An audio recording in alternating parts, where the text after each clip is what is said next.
Hello, everyone out there in the YouTube's land. Welcome to another episode of Faded Workshop. We don't have our co-host today because she is feeling under the weather after getting her second vaccine jab. So we just have our two lovely guests on, unless anybody is going to jump in. I sent links all over, so if anybody else wants to jump in, join us. Let's say hi to the panel. Hello, Micro. Hello, How are you doing today? I'm doing well. How are you? I am doing wonderful. I'm glad we're here on this Wednesday having our show. I have a lot of fun things for us to look at and talk about. One of our subjects is going to be very interesting, and we will get to that in a second. Let's say hello to Tusk.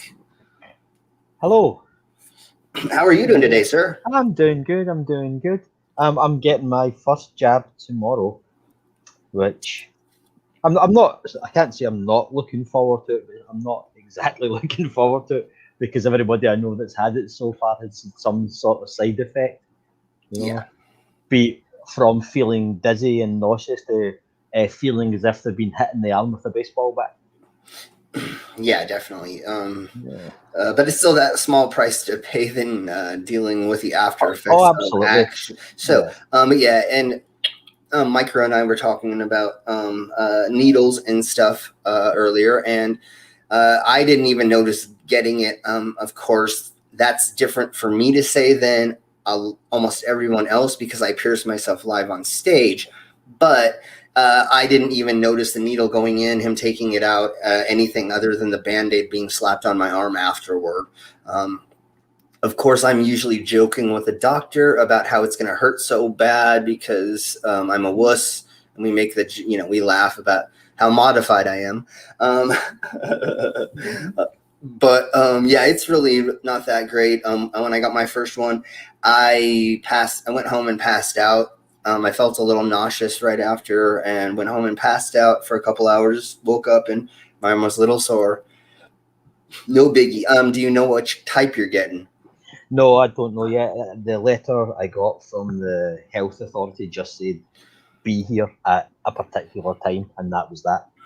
Well, I'm glad that you're able to get it. There's a lot of people that I'm talking to that don't have the ability or they're not letting them get it yet, and that's really disheartening because we've gotten to a point in America where people aren't wanting to take them anymore. So we're just sitting on thousands of vaccines and places are stopped having them being delivered because they're not being used right now because 50% of Americans think that they don't need to get the vaccine. Yeah. We don't have the same issues here, but I have spoken to a couple of people who say they won't get the vaccine because Jesus will protect them, which is terrifying to me. Yeah, and unfortunately, you can just say, have you ever gotten the flu? Have you ever gotten sick at all? And most of the time, I'm sure they'll lie to you, but they know in their heart that, yeah, every flu season they get the flu. And do they pray to not get it? I'm sure they do, but do they get it? Of course they do. And there's no God blocker. Yeah. Well, I think these people do get it. So maybe God was too busy helping the Lakers win or help that guy find his car keys. Or I sinned too much and God decided that I needed to get it. That's another thing I hear the scapegoat as. Well, I wasn't good enough of a person or I didn't pray enough to him. Your God's that much of an asshole that if you don't enough, then you don't get. Okay, well, that's not a great God. And that's why I don't worship that God because that's not how this should work. Yeah, it seems like a bit of a dick. Mm-hmm. Yeah, I kind of think like if there is no God, there is obviously no one to pray to. If there is a God and that is a loving, fair, kind God, they won't care that I don't pray to them. And if they demand that I pray to them, they're a dick anyway. Yeah. And like Jesus protecting them, Jesus didn't protect all the other people who died. Like, yeah, there are people he couldn't even protect himself from dying. Yeah. Yeah, that's the strangest. One of the strange things about that whole story, where Jeebus is on the cross Yeah. and he looks up to the sky and says, "Oh Father, why have you forsaken me?" But he's Yeah. his own dad and he's himself. And what?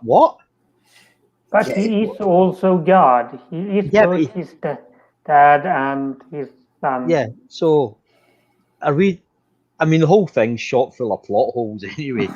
It doesn't make much sense. But that always made me wonder when I was younger, going, well, why is he asking himself why he's doing what he's doing? Surely he knows. Yeah. Yeah, all of it doesn't make any sense, and that's why I Yeah. can't believe there are grown adults that still. Okay, if you're religious and you believe in it, and you don't really go to church anymore, or it's just one of those things that you were raised with. Sure, okay, I don't care. That's cool. But if you actually are an adult and you think that there is a 600-year-old man who built an ark that was so large it could fit two of every animal, and they didn't eat each other, even though they need to eat animals to be alive, and then that We 40 know days. how large it was, and it wouldn't have fit every Yeah. animal. Yeah, there's so many holes in that story just in Well, itself that. There's a hole.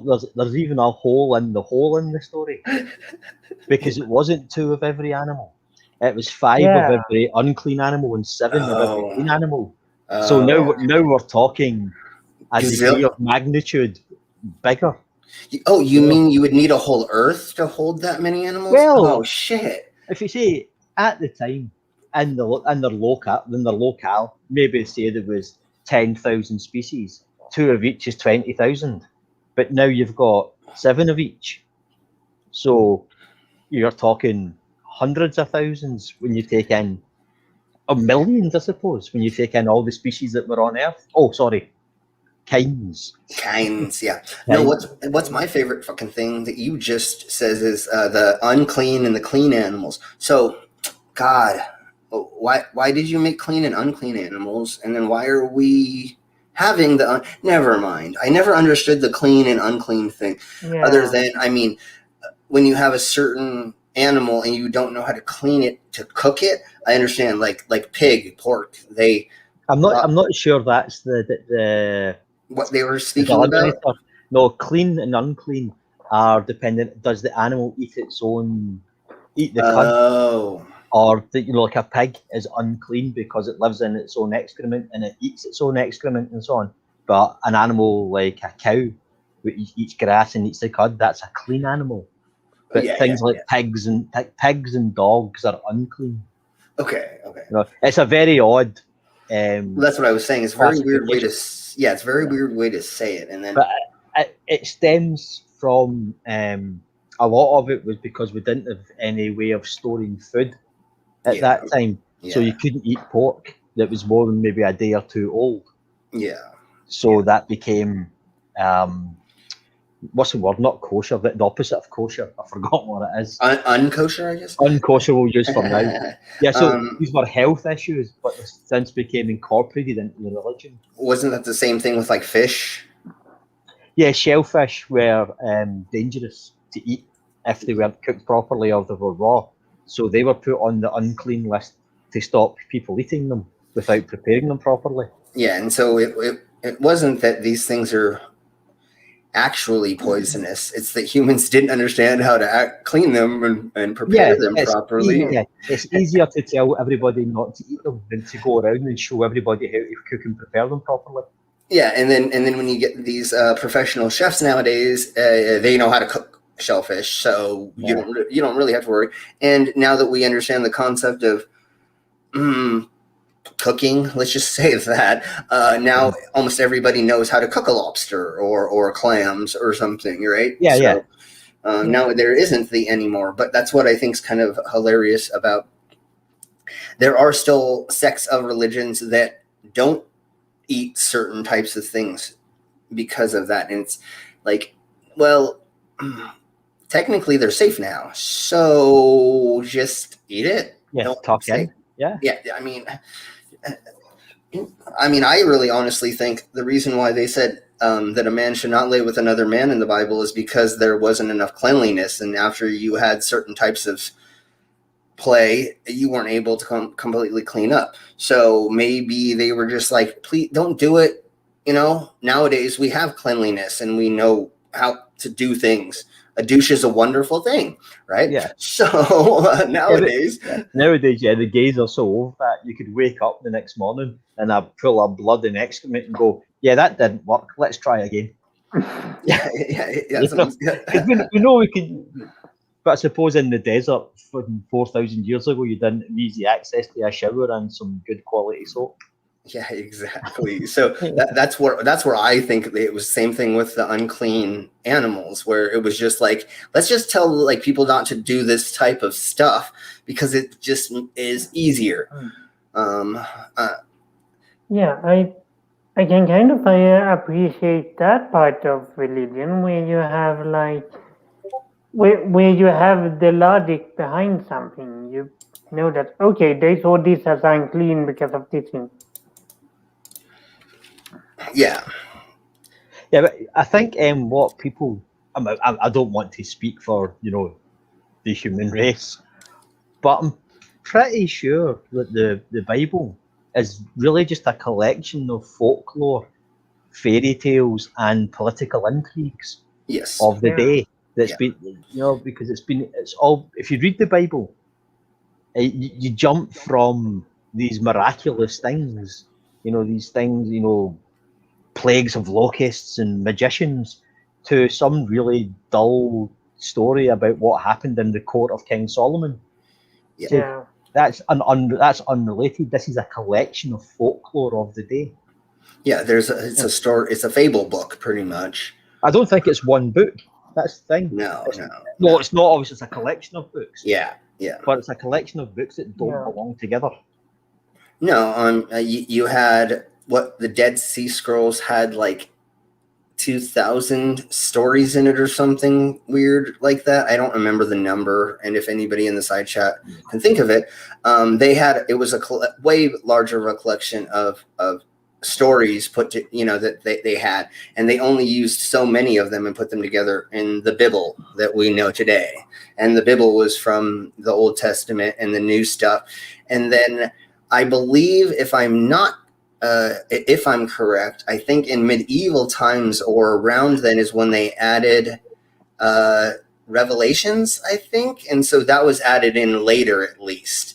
So the Revelation of St. John was added after the Council of Nicaea decided what was canon and what wasn't. But if you read that and the book of Ezekiel, they were written by madmen. Yeah. Ezekiel, there's a passage in Ezekiel where it describes him lying on the floor in a fit for weeks at a time, making models of the city with his own shit. Mm-hmm. Mm-hmm. Right? Yeah. He was a madman. Yeah. But back then, we didn't know about mental illness and mania and these things, and people thought he was a prophet. Well, almost the same with the burning bush dude. He was in the middle of the desert, probably. Yeah, high. Yeah, he could be high from dehydration, lack of food. Yeah, but I don't know if anybody's ever been in the desert and seen one of those bushes that don't have any. They're not full of moisture. Let's put it this way, right? Yeah. So if you light one of those bushes on fire, and you're on hallucinogens, I know this firsthand. They talk to you. Oh yeah. Because they're hissing and they're buzzing and they're if there is any moisture in there, it's being expelled, or it's just popping, and because there's no moisture and it's just burning the crap out of it, and it's doing this weird thing. And then if there's any wind, it'll start spinning around, and then the fire starts doing cool stuff. So if you're either mental or under the influence or something, or just hallucinating for any reason, that bush is going to fucking talk to you. Yeah. There was a case here a few years back. It was at the funeral of Princess Diana, or the opening of the memorial, and there was a woman there who claimed that she had saw Diana, and this was like, wow. Then one reporter said, "How long have you been here in this queue?" She said, 9 hours. Said, "When did you last eat or drink?" 9 hours ago. Well, there you go then. Yeah. that's all it takes. 9 hours of standing in the queue in the heat with no food and no drink. You'll start seeing shit. Yeah, And definitely. Yeah, multiply that by 40 days Go ahead, Mike. in a desert. I had a cat when I was younger like when she disappeared, like we don't know what happened to her, but we assume that she died. And like after that, I kind of saw her in the corner of my eye, and that wasn't because of her dehydration or anything, but it was like, I kind of expected her to be there. My mind kind of expected her to be there, or like, Yeah, of course, yeah, it was. yeah. I missed her and stuff like that. Yeah. And also when it comes to the Venmo one, it said, I recommend the Junk Shop Library. They have a series where they go through the whole Bible, and I don't remember which book they are on, but somewhere in the Old Testament. And Awesome. We'll have a look. yeah, If you I want spoke to Junk Shop a long time ago, but I've not really been on their channel for a while. if you want to put a link in the side chat for that, Micro, that would be wonderful, because there's a lot of us who love to go over the Bible, and I love laughing at when even people for it are going over the Bible, because it's so funny, everything in it, and there's some passages that contradict themselves one after the other, just a contradiction. Everybody say hi to Gio. Hey, Gio Sam. hi Dio. Hey, everybody. What up, brother? How you doing? Hi, Slim. Doing good, man. Doing good. I can't stay for too long because I got some stuff I got to take care of, but I got my artwork, as you could see. Ooh, nice. I like it. That's the animals going on to the ark. 2x2. The animals going on to the ark 2x2. Yeah, the animal on the ark, yeah. Yeah. Cool. Looks a bit Lion King to me. I It can't does. zoom in on it. It does look like the Lion King. I can't zoom in on it. But I do. Hasta la vista. I do actually have a photo of it that I made. That, if you want to see the whole thing. Yeah, there's the share button at the bottom. You know how to do that. Is this a picture you took on Safari or something and then painted it? Is this your own work? No. Who did that? Whose painting is that? That's my painting. Oh, it's yours. Okay. Yeah, I created it. Woohoo! Nice. That's what. Did you create it from a photo you've taken? Say again? Did you create it from a? You said you've got a photograph. Did you paint it from the photograph? Well, I took animals. I took images from Africa and turned them into silhouettes, and then I just added the grass, and I added a nice background and a moon and some bird silhouettes. Right. I thought you meant you'd been there and like the Okavango or something. You taking that picture yourself? No, that'd be amazing. That's just a dream. So you could have said yeah, and you could have been a hero. But no. Oh, sorry, I forgot. There we go. Sorry, I forgot to add it. But that's the original. Nice. That's really awesome. Yeah, that's the original uncut, like unpaneled. Yeah. So they did a pretty good job, I must say. And it came from China. Awesome. And I like how it's paneled. I like how that's done as well. Oh, there's a mistake there. Yeah. The moon's upside down. The moon is upside down. Yeah, it is. I did that on purpose. Oh, you wanted to see if we'd notice. I knew it. So everybody, real quick, let's say hi to everybody in the side chat. Hi, side chat. Hi, side chat. Hi, Dr. Who. Yeah, Winters and Demon and Security Monitor Lizard and Geo's in here. So okay, I think that's everyone. But I'm in the chat too. If there's anybody else here that wants us to say hello to you, just go ahead and say hi to us, and we will say hello. So while we have Geo here, let's go over what today is real quick. I just want to go over like two of them, and then we'll get on to stuff because I want to talk about the Caitlyn Jenner thing as soon as possible. But today, of course, is Cinco of the de Mayo. So it is, yes. Cinco de Mayo. I didn't know that. So it is the 5th of May. And the reason why that happened, Mexico is celebrating it, is because they beat. Let me double check because I don't want to say the wrong thing. That was during the France and Mexican War, and they in Pueblo they got the victory. And I thought it told me against who, and I don't want to say unless I can. Against France is what I believe. It was against Napoleon's army at the Battle of Pueblo on May 5th in the 1800s. So everybody drink a margarita today for them. And margarita. Today is Great American Grump Out. So that is focus on humor and positive behaviors today. Nice. That's a novel use of the word grump. Yeah. We have Oyster Day. Oh, I didn't have oysters. Eat your oysters. And then World Math Day as well.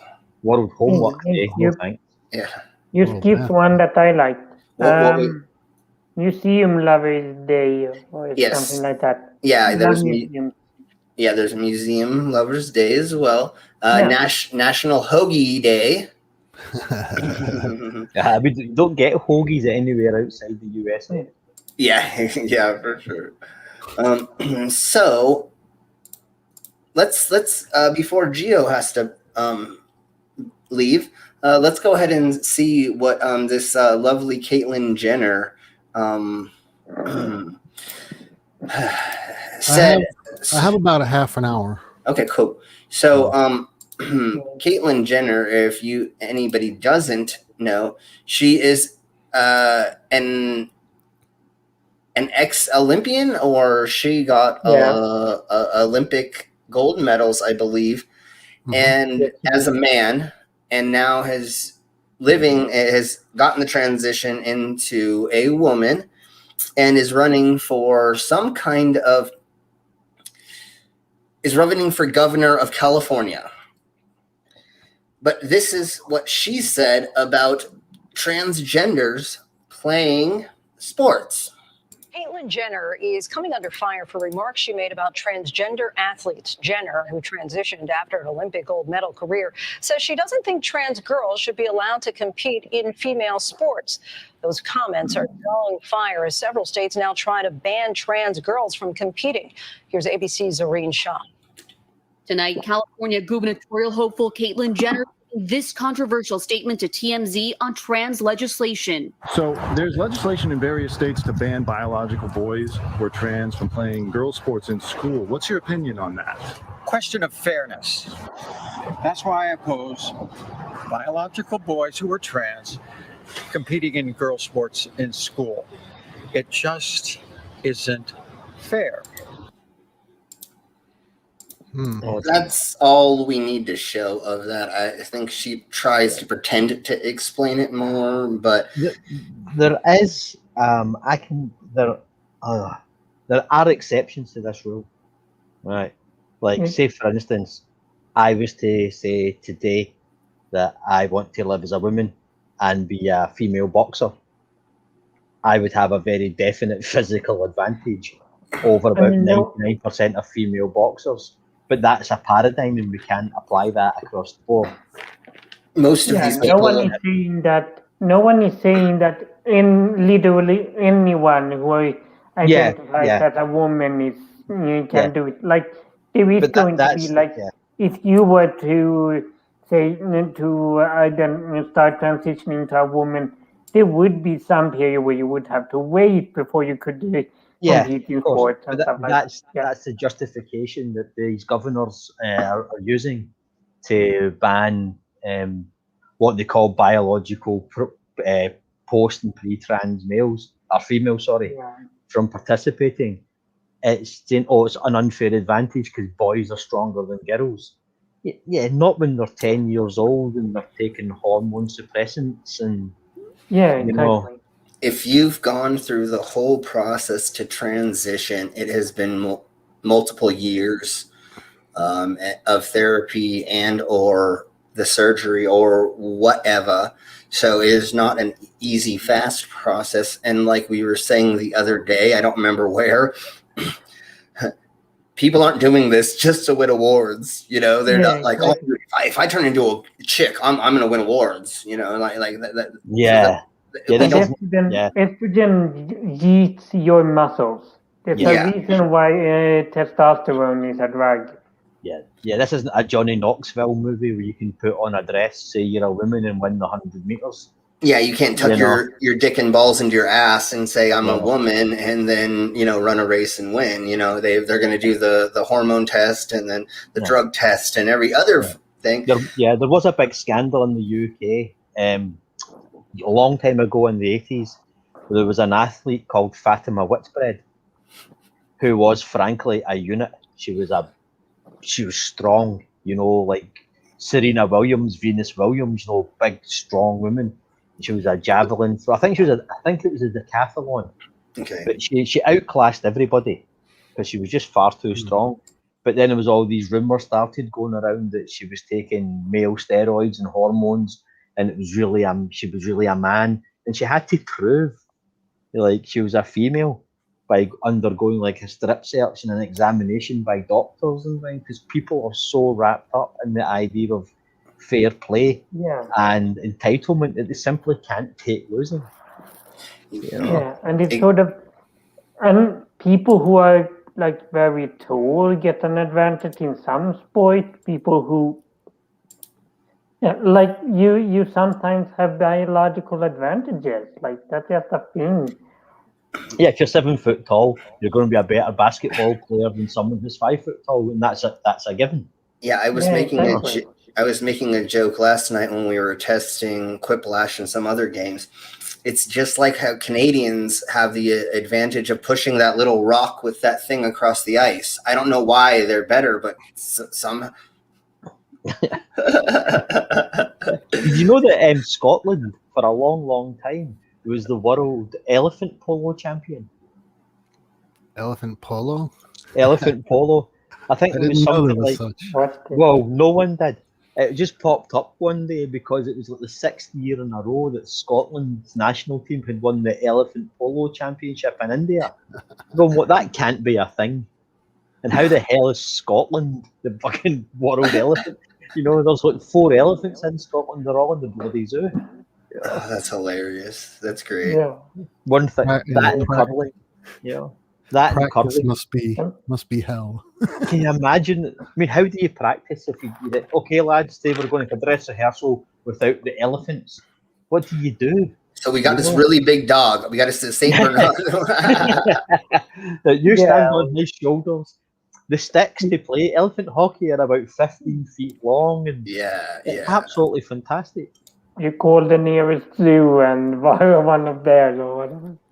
Yeah, how do you practice? I mean, you'd have to spend the entire time in India practicing. You can't practice in Scotland. But no one here in Scotland's over about 5'6". We're all wee tiny people. So how they got on the elephant in the first place is beyond me. You have an elevator. A slingshot. Well, most of us have got ladders to get into our own shoes. Yeah, exactly. Yeah. Shoe ladders. Those are my favorite. That's so odd. I just thought that was the best thing. Like, Scotland's not very good at a lot of things, We're a tiny wee country. There's more people who live in London than there are in the entirety of Scotland. But, we're good at the strangest things. We're really good at. Yeah. So while we've got the Geo here, I think we should just get into speaking about this subject. So I have a video about how there are gentlemen marrying AI AIs. Let's just put it that way. That's all I'm going to give you, and we'll discuss afterward. Of course, we're going to break it up and discuss in between. But was a very interesting subject when I came upon this, and it's only happening in a certain place right now, but I see it happening everywhere around the world, and I believe they touch on how it is beginning to happen around the world, and I think it's a positive. And again, we will discuss. So here is this interesting video about family with a robot. The epidemic of loneliness that began in Asia is spreading rapidly around the world. Why Japanese people marry holograms? Can humanoid robots replace a partner? And will we find peace of mind with artificial intelligence? Let's try to find out in today's episode.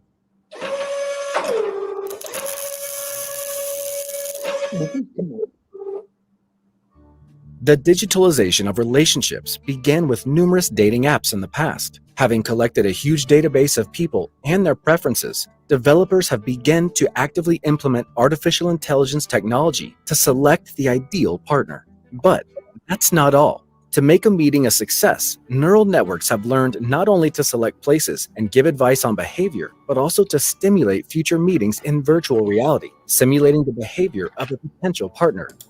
So what they've already done with some dating apps is they've actually put bots in the dating apps and faked being people to try to figure out some of these algorithms to use in this case. So some people have been on dating apps that got trolled or got used by a developer trying to figure out these algorithms. Yeah. Have you saw the movie, recent movie Ex Machina? Of course, yeah. Right. Yeah. That's exactly what happened in Ex Machina.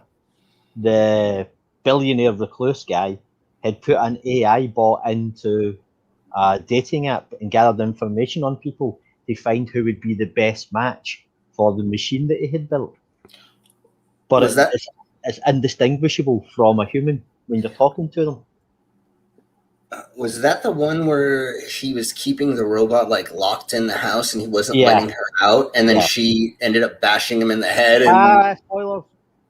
Oh, never mind. She didn't do anything to him. They had a lovely life, happily ever after. It's essentially a retelling of the Frankenstein story. Okay, but using AI and these bots, you know, that roam the internet gathering information on you. Yeah. It's a very intense story if you have any interest in robots and humans together. So I would definitely recommend checking that out if any of this video interests you, because that's kind of what it's about, is mixing those worlds together. And right now we're not giving them emotions, so there's not going to be a backlash, but eventually you give enough brains to something and it's going to need its own things for it to be happy, I guess is the way to put it. I know that's not articulated properly at all, but you know, it'll have its own emotions because you're going to have to give it to it, and then it's going to need to have those reciprocated in some way, shape, or form. But let's just keep watching. We have to ask, what's next? It makes sense that further, already on the available data, it will be possible to not only select, but also create a virtual partner or load the necessary qualities in a personalized robot partner. And the first suitable robots to load artificial personalities could be adult robots. In fact, companies creating sexy humanoid robots have always positioned themselves precisely as a full-fledged partner capable of brightening up loneliness and providing psychological support. They can maintain a simple conversation, get to know their partner, remember what he likes, and that's better than nothing. And I know they're gonna talk about this in a second, but yeah, what they are doing is just programming an AI type into some of these, and then there's parameters that they're able to change, so they can have them say their nickname or their pet name or whatever, or certain other things. They can kind of critique how they interact with you. I'm trying to break this up for fair use, so we don't get struck as much. So does anybody have anything they want to add into this before we get further? Yeah, go on, Michael. I'm just posting a few links to a TV show I was thinking of. The link to the Wikipedia page and to a trailer of it. It's a Swedish show, but the trailer seems to have some subtitles on it. Okay, well, let me. I don't know if that's allowed. Oh, yeah, of course. People can read. If they don't want to read, then that's their bad. So Dora is asking, where are the mail bots? They are coming. I mean, they'll be here soon. I'll have one on order for you. I mean, never mind. We'll talk later. But that's an interesting question, because it's never a male bot you see. It's always a female. Yeah, there is a very small percentage of that I've seen. Maybe only 2 cases. Let's just put it that way. Yeah. Where there is that kind of thing. When I worked in the sex shop, I rarely sold a male blow-up doll or a male, a fake male, I guess is the best way to put it. Very rarely, if I ever sold one for not a joke, I may have never sold one.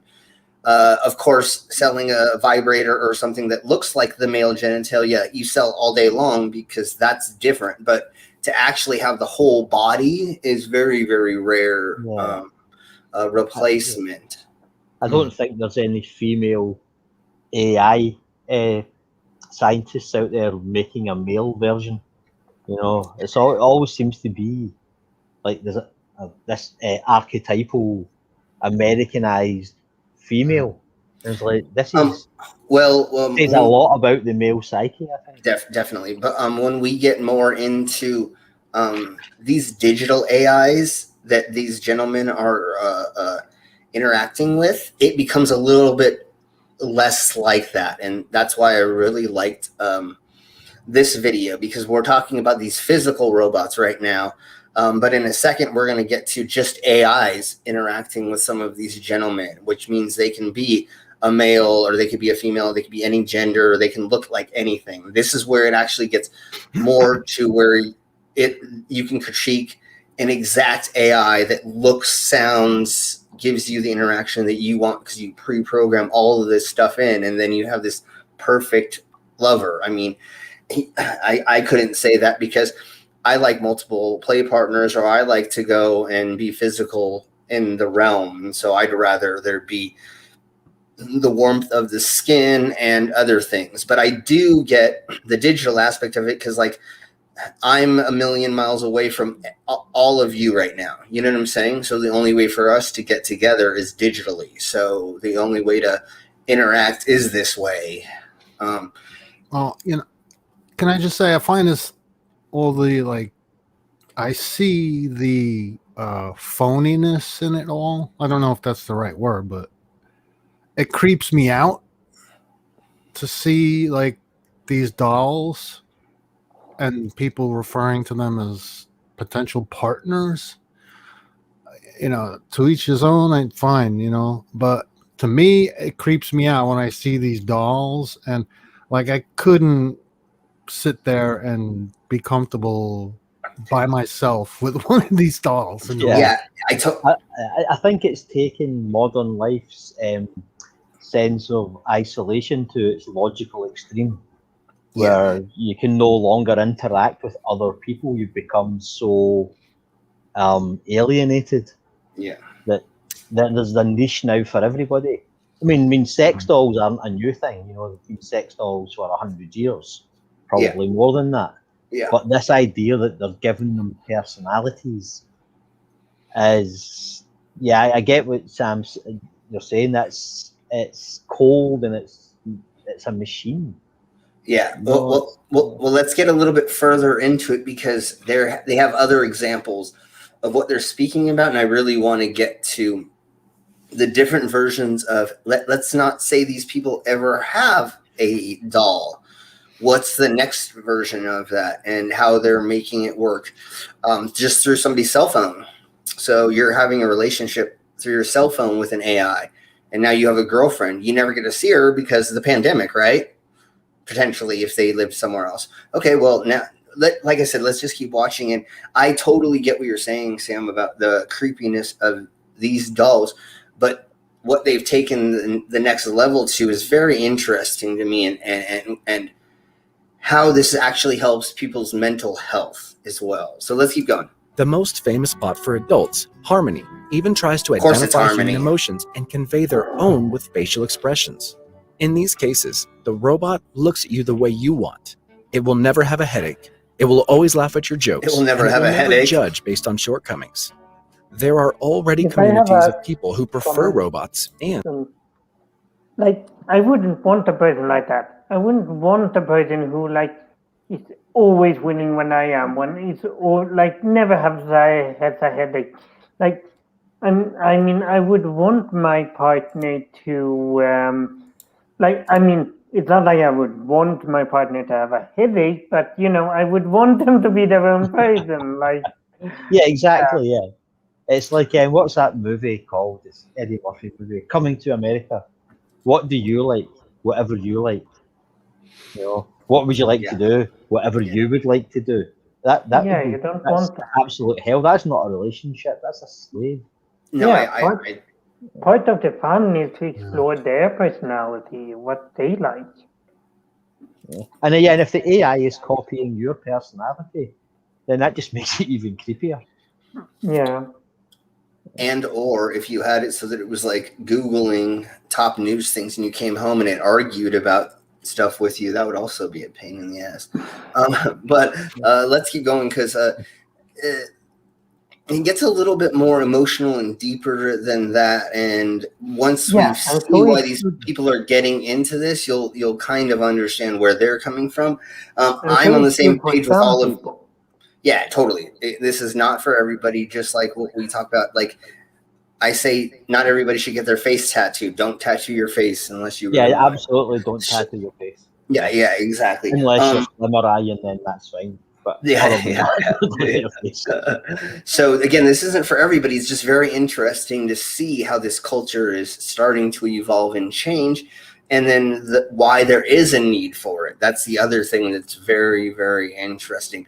In a couple years, it may change around the world because we're going to be social again. But right now, it's growing because we're all stuck inside and you can't go anywhere. And if you work 40 hours and you can't go out and meet somebody, so but the interaction with the AI in a minute is really the thing. I don't really care about the like living doll stuff, the real doll stuff. This is kind of like the when it gets further into it, it gets more into the psychological part of it. And consider it a real relationship. We talked about the most advanced robots in this category in the video here at the link in the tip. Link in the tip. There's also those for whom humanoid robots cause dislike or fear. And what are they supposed to do? Japan has found an answer to this question.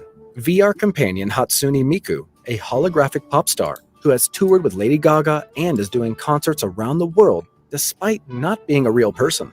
The virtual friend of lonely Japanese is created by Gatebox and enjoys considerable popularity. Miku becomes not just a companion, but also the wife of young Japanese singles. A few years ago, the company began issuing unofficial marriage certificates, the number of which, by 2017, already stood at almost 4,000. The virtual girlfriend can keep the conversation simple and is always happy when her partner comes home. She can remind you of your umbrella before you go out. She can be called in the middle of the workday. She's young, she's beautiful, and ethereal. Some men who marry Miko buy themselves a stuffed toy in the form of a character to have someone to hug. And it's not crazy when you consider that high demands, long working hours, and constant stress drive young Japanese men into depression and lead them to the point where thousands of them become voluntarily shut-ins and never leave a room for many years. Did you hear that? They never leave a room for many years. This is in Japan has become the modern in America. It used to be if you say, "Oh, it happened in America," you could say any outrageous thing, and oh yeah, it sounds like the sort of thing Americans would do.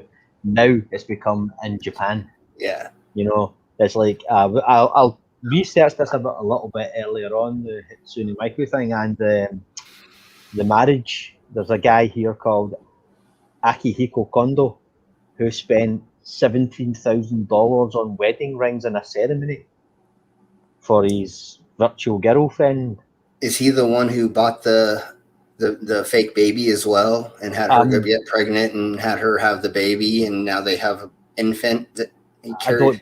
I don't know how old this story is. This is from 2018, so he may have done since. Okay, I think that's the same gentleman. Yeah, and it's the same gentleman because he did all that wedding stuff, and then now he actually has an infant that looks real as crap. It's scary. I won't show it. We won't show it tonight, but yeah, go look up who he's speaking about. If you have any link for that would be put it in the side chat, Tusk or private, and then we can put that. But yeah, in that case, it's just insane that this gentleman spent hundreds of thousands of dollars, let's say, on this fake relationship. I that's all I can say, because he got the wedding, they got the rings, they did the marriage, and now he had this thing where she could get pregnant, and then they had the baby, I guess. Or I mean, it takes out the idea that it's some kind of novelty. You know, you do it for a bit of a laugh. You get yourself, you know, oh, like I've got a virtual girlfriend kind of thing. You carry around in your mobile phone. Yeah. But then, it's like Patty says, why not just give up? If you've got to the stage where you buy a pillow version of your virtual girlfriend and then a fake baby, so you have a family, that's a deep psychological issue you have. Yeah. You know, this isn't a joke anymore. This isn't a bit of a novelty. There's something wrong in your life. Yeah, I would seek professional help if I started doing that. Yeah, because Japan is so driven by success, you know, in business and in life and in family and so on. These young men and women are under immense pressure to succeed, have a family, and, you know, look the part, you know. And I was just this guy here, his name escapes me now, Akihito Kondo. He got the marriage certificate, which Japan was refusing to recognise. But then, obviously, you know, I don't blame them. But then you look at the statistics, and there are 114 females for every 110 males born. So women greatly outnumber men, but they're not interested in the men. You know, the men are falling behind in this. And they said Japan's population is falling rapidly. And it says that's a whole nother show in itself. What by China's 2050, future doesn't look good. No, you know? They say by 2050, over 40% of Japan's population will be elderly. So they have a very small window in which to, you know, get born, get married, have a family, because the people simply aren't there. Exactly. Yeah. And there's this in Japan, the pressure. I mean, I would hate to bring the tone down so much, but there's school kids committing suicide in Japan because they failed an exam, and that's on their permanent record, and they'll never get a good job. You know.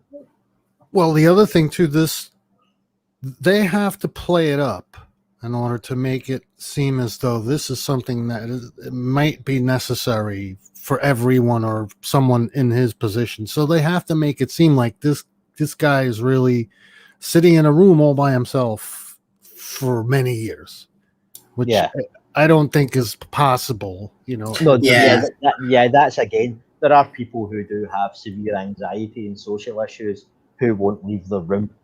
But the idea that there's a whole generation of young men that behave this way is absurd. Yeah. Right. But we have to realize this is a little bit sensationalized. You know what I mean? Of course. So yeah, exactly. This is extreme, but it was just very interesting to me, or I hope that it is for everybody. It's that this is actually happening now, and that they are making these AIs. And the reason I wanted to show this is because I know these are extreme cases, but just imagine if all of these millennials are able. Okay, thank you very much for hanging out, Gio. Thanks for coming in. Yeah, man. Thanks for having me, Slim. Yeah, anytime. We'll see you tomorrow. Okay, Tusk, Microraptor, you guys take care. I'll see you guys around the web. Yep. See ya. Ciao. Ciao. I just thought it would be interesting to talk about, like, what if that goes to other places, or if that becomes just a little bit more mainstream, how interesting that might be. I'm sure there are, let's just say, 100,000 Americans who are probably dating an AI that they don't know it, because they're getting catfished some way, shape, or form. But it's just interesting to think about that. I never thought about before that there are these people who have already started taking it to this level. Yeah, I mean, I get loneliness. You know, I understand people are lonely. I mean, we've all been lonely at some point in our lives. You know, before the internet was invented. Well, still lonely, but you know, we don't have physical contact. But I would put the radio on for another human voice, or I would call a friend or whatever, you know. But to actually have a physical manifestation of like this artificial intelligence, I don't think it's ever going to be a thing. You know, this has been going on for the last 25 years, and it shows up now and again when we make another advance in microchip technology. But I don't think it's ever going to be outside of Japan. You know, I don't think it's going to leave there. Okay. I think with like sort of that uncanny valley thing, that there's that kind of a barrier. Like I think about that sometimes with game. Like games become more and more realistic, but like where will that end? Like where I think there's a limit to how realistic they can become before we think they're too gross. And here I think it like, I mean, if you have like automated thing like Alexa or something, it's like an AI that you can talk to somewhat, but here it's sort of, I don't think that there's this big demand for this, so that people will just everywhere will just have this. I think that there will, I think there will be a limit to it. Yeah, I mean, these things have been the staple of science fiction since the 1940s. Yeah. You know. Yeah. You know, we all live in pods with our robot servants and our robot wives and things. You know. Yeah. Let's just watch a little bit more, and then we'll get on to.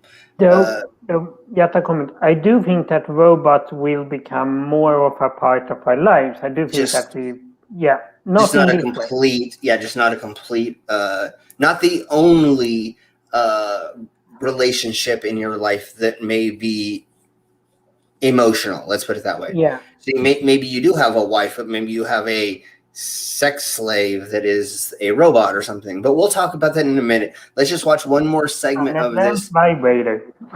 Yeah. Or you have your your sub that lives in another country. Well, maybe there's a way to get them to be in. I don't know. You know what I'm saying? Like, it just was very interesting to me to think. And kind of what Micro was getting at is we're already playing these virtual reality games almost. And we're interacting with people in almost a relationship way. I can think of a couple right now who only have a relationship through a video game to some extent. I don't know if obviously that's not their whole thing, but that's kind of what, one of their things. That's an extension of talking over the phone. Yeah, exactly. Totally. There is a person there, but using that with technology is kind of where I saw this more going towards, and not being complete AI. I had a friend a few years back who had a long-term relationship, and find that as a financial relationship as well, through the game it was called Other Lives, I think it was called. Second Life. Second Life, yeah, that's the one. Yeah. Where you have your avatar, you know, and our virtual husband had his avatar, and they would interact and have sex in the game, Yeah. and he would support her financially in real life. And I Yeah, thought that was bizarre to me. I thought it was one of the most absurd things I've ever heard in my life. But that you know, can you're become never going to dangerous. understand someone else's thing. You know? That can become dangerous if if that person controls the other person's financially. That can become dangerous. Like Well, yeah, it got even to if the it's point, like they know each other real life, it can become dangerous. yeah, it But got yeah, to the point where she would have to, like, oh, I can't stay. I've got to go online because he expects me here at 4 p.m. or whatever. You yeah, know? Yeah. I do a lot of well, not a lot of, but I do spend time on Second Life. But I can never do that. Like, okay, I gotta be there at this point of at this time. Like, I could never do that. But So yeah, the right side sort of pseudo relationship. yeah, Like, yeah. yeah, There's different levels of relationships through these virtual encounters through different mediums for sure. And that's where I thought this was kind of going more towards than just an AI. And I think in the next segment they talk about that a little bit more, where it's like video game play with other people. And if not, we'll go on to the next subject. Anyways, I just wanted to show a little bit of this, and to me it was very interesting. It may not actually go anywhere or be anything. It was just really interesting that not just because of it's Japan, but I just thought this is going to be an extension out into the rest of the world, some way, shape, or form. But you're right, there's probably not going to go further than. yeah. But in other ways, there might be. I remembered another thing, by the way, that's definitely a positive. Like, they had these like robots that could express like very simple like emotions like anger and happiness and stuff, and they use these to help people with autism and similar conditions to people who have a hard time understanding human emotions, and they could, for whatever reason, they could more easily understand these robots, and then they could learn to understand other humans. So that was a positive thing for them. It wasn't on this level, but it was like, yeah. Yeah, I get what you're saying, and the correlation. So let's watch just a tiny bit more, and then I have something funny for us to watch, and then we'll go over the medical robots, I think. The Japanese startup Cougar is developing a virtual assistant based on artificial intelligence that can follow the user and move smoothly from device to device. Ludens understands human emotions and intentions and communicates with people by recognizing voice, images, and understanding natural language. The product is positioned as an assistant, but it may well keep you company and give the illusion of live communication. Extraordinarily realistic digital people are created by soul machines, the ultimate goal of which is to endow its creatures with emotional intelligence. Virtual assistants are positioned as secretaries and trainers. But if it succeeds and the company achieves its goal, that these unique individuals with artificial intelligence will be able to... This baby thing creeps me out. I don't know if anybody has seen this research. Yeah, I have the virtual baby thing. That's wrong. It's very wrong. This dude spends way too much time looking at a virtual baby and critiquing its actions. I don't know. It's really creepy for me. To learn in real time, show emotion, and speak natural language. This in turn would make them potentially ideal partners, like in the movie Her, where the star of the movie after his divorce prefers to communicate with an emotional but always positive and supportive machine rather than a real woman. Samsung Star Labs also creates its own artificial people capable of becoming a friend or partner. The Neon project involves the creation of unique, extremely realistic, and intelligent computer people. They will have their own character, emotions, and memories, and their response delay will be only a few milliseconds. At the same time, neons will be available to both companies and ordinary users. All of this, while seemingly far, is almost a reality. So, what happens next? There are two options for development, and most... That's a clip from Ex Machina. That clip that was shown there. Yeah, that was from that movie. There's a thing he said there which annoys me, and it's the thing that annoys me most about AI and its current state. It says they have their own emotions. No, they don't. They have programmed responses Yeah. to stimuli. It's not their own emotions. It's someone else's programmed response. It's not intelligence. It is simply an algorithm that goes through and chooses the most likely response or outcome to a given situation. We do not have AI. We're 100 years away from AI. We've simply got sophisticated algorithms that can mimic human behaviour given the right circumstances. In the right parameters. Within certain parameters, yeah. If the robot has an anger response, it will always be the same anger response. Yeah. What's the joke in most sci-fi movies? The paradox, a question or something, is how you tell if something's a robot. Oh, it's the conundrum. The Turing test. It's the Alan Turing test. No. Robot. No, but both of you are saying the right thing in reality. But in certain sci-fi movies, they say you tell them a conundrum or something, and always the head explodes. You say, you give them they do it in Portal 2. You say something that doesn't make any sense, and then it causes them to malfunction or something, right? There was about 25. Is false. Yeah, about 25 or 30 years ago now, maybe longer. The chess master Gary Kasparov was put up against a so-called artificial intelligence chess computer. Yeah.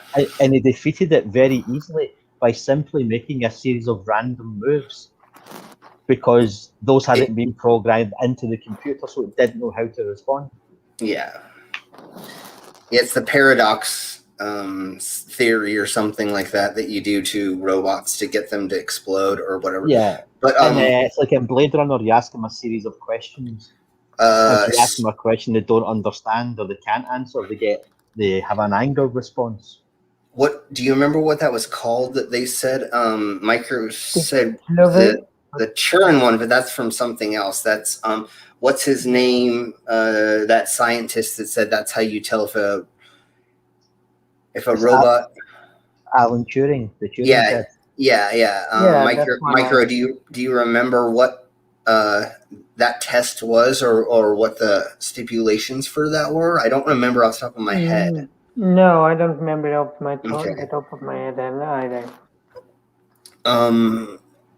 Yeah, that's how you would tell in real life, I believe is it? But in sci-fi movies, it's always the funny thing to blow up stuff. If you want to see a robot's head blow up, you ask them a nonsensical. There's some movie called The Cloverfield Paradox. I don't know if that's the name of the...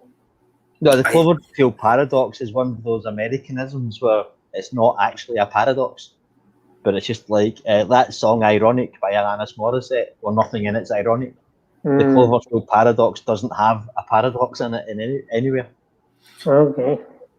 So 9 o'clock hero, when you say my next statement is true and then you say my last statement is false, I think that's from the Labyrinth, and I think that's what those birds said, and I don't think that has to do anything with robots. But good try. Good try. But yeah, it's the same thing. It's the same kind of thing where you say there was the movie War Games, but the little boy that hacks into the military computer by mistake, and he manages to defeat it by playing tic-tac-toe, because the object of the game is to lose, and the computer hasn't been programmed to lose, so that's it overrides it. It doesn't understand. Yeah. So of course Taddy knows this. If you can hold a general conversation with the machine and doesn't realize that you don't realize that you were talking with a human being. So is that okay? Now, what was it in Blade Runner that test they did? Was it the Turing? No, it wasn't the Turing test. No, They was asking a series of questions. But I thought they had a name for it. Does anybody in the side chat remember the name of the test they gave to the androids? I don't think it had a name. But the point of the test was to evoke an emotional response. But the skin jobs, as they were called, didn't have the capacity for emotional responses. They would become confused and they would resort to an anger response or a flight response because they couldn't cope with the emotion. Didn't he ask him if you were in the desert and you saw a tortoise on its back? Yeah, that's what would you do? And he goes, I don't understand. And then he's like, oh well, yeah, duh. I mean, wasn't that the question where he ended up blowing him away after that when he had the shotgun under the table or whatever? Yeah, he says, then they asked him about his mother. He said, let me tell you about my mother. In Blade Runner 2019, it was called the Voight Kampf test. Oh, that's right. Yeah. I knew it. They at one point in time they had mentioned what it was called, Right. Oh, in the original, it's called the baseline test. Oh, okay. In the remake, it's called the Voight Kampf test. I think in the book it's called that as well, and I think that's what I was thinking of was the whatever. Yeah. I think that's I the reason why I wanted to become a cyborg was because of that movie. My father showed it to me at a young age, and I went, "Whoa!" You know, like I mean, it was a horrible thing that they were using them for the wrong reasons, and that they had a lifespan of this. But I said, "Whoa! I could be a robot inside and still look human. Whoa! Why am I not that?" So, for me, it was exactly the opposite. It was when I first saw RoboCop. When it was taking it to that extreme, look what we can do. Yeah. You know, these monstrosities. You know. Yeah. You know, so yeah, I know that the movies are a few years apart, but in Blade Runner it was this kind of romanticized version of artificial humans and artificial intelligence, where in RoboCop it was very brutal, very ugly. Yeah. Yeah, and then one of the next movies I saw was Terminator 2. I actually don't think I saw the first one first, but I saw Terminator 2, and I went, I want to be the Terminator. You know? I think everybody wants to be the Terminator. Yeah. So that's another thing that pushed me towards, all I got to do is change my insides into robotics, and I can be the Terminator. Well, I loved RoboCop. That was great. That's one of my all-time favorite movies. Yeah, but it is like that dystopian version of the android, the robotic human, and the artificial intelligence, where it's used in such a brutal and violent way that all humanity has been removed. Yeah. And Taco Bell was the only last restaurant or something. I know, that's all they had was Taco Bell. Every restaurant in America. Did you want to say something, Micro? No, I sent something in the private chat, but no. Okay. So let's show this right quick. There's a gentleman who came up with an aquarium mask, and I guess this somehow would be able to kill COVID or any other virus from. I don't know. Just watch. I got to grab a beer, so I'm going to turn off my camera for a second, turn off this, and we're going to watch. Oh, look, I'm Huge Arse for some reason. Why are you Huge Arse? We all share. A bunch of us share the channel, so that makes sense. Right. Now I'm Slim again. So while we watch this, I'm going to grab another beer. So enjoy, and then we'll talk about it afterward.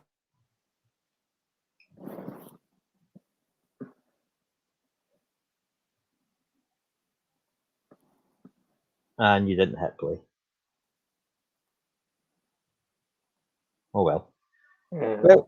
Right. Well, that's put a bit of a damper on it. Yeah, I I guess you just have to get naked. Oh no, you don't have to. I mean, you okay. can if you want to. Yeah, sure. But if you don't want to, that would just be awkward. Well, I'm already naked, so it's a Okay. bit of a moot point. Yeah. But while we're here, who's going to be first to get me a dragon?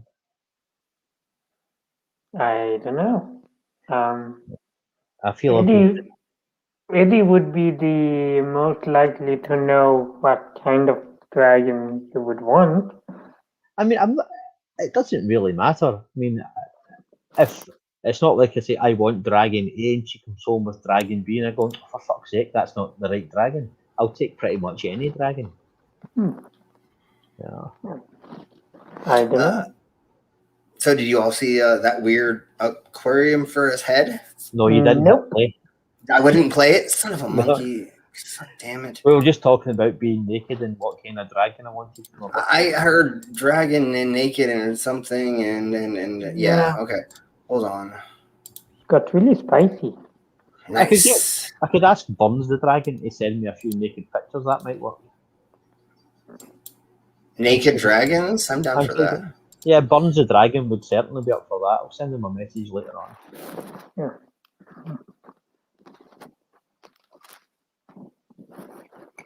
The dragon on Tina Jones' avatar isn't wearing any clothes, so.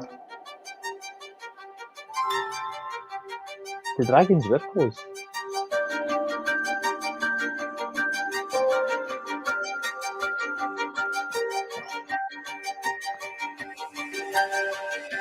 Hello, my name is Alan Bashurin, and I'm the creator of this portable oasis.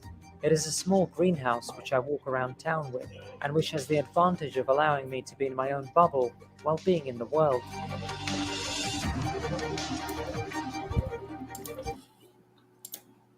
Oh dear. Okay. So he made an aquarium for his own head. Yeah. Well, it says he's a designer of the mini oasis. No, what he's done is put a plastic box on his head and put some plants in it. He hasn't created a damn thing. He hasn't done anything. Yeah. Exactly. Jeez. It's hilarious though. When I saw that, I just was like, "Oh my god, this is fucking hilarious, man." This is art because I say it art. It's art. Yeah, well, that's it. As a kind of absurdist art project and kind of, fine, go for it. I'm all but don't try and pretend it's something new. Yeah. Okay. Now let's get to some awesome robots. These are the most this came out a week ago, so these are the most technological robots that are being pushed by the different companies. I know that sounds bad, huh? Being pushed by these companies. No, these are the most inventive robots that they have right now. First, automated human-like mechanisms would never think of wiping mankind from the face of the earth. They had much more humane and cultural interests. In the 18th century, a watchmaker of Swiss origin, Pierre-Jacques Droz, created 3 contraptions with moving dolls called automata. The first one looked like a clockwork boy made of wood and porcelain, with a complicated clock mechanism inside, which he called the writer. The writer is the most complex of the 3 automata, using a system similar to the one used for the draughtsman for each letter. He's able to write any custom text up to 40 letters long. It was able to write phrases on paper like, "I love you, my city," or "Pierre-Jacques Droz is my inventor." The text is coded on a wheel where characters are selected one by one.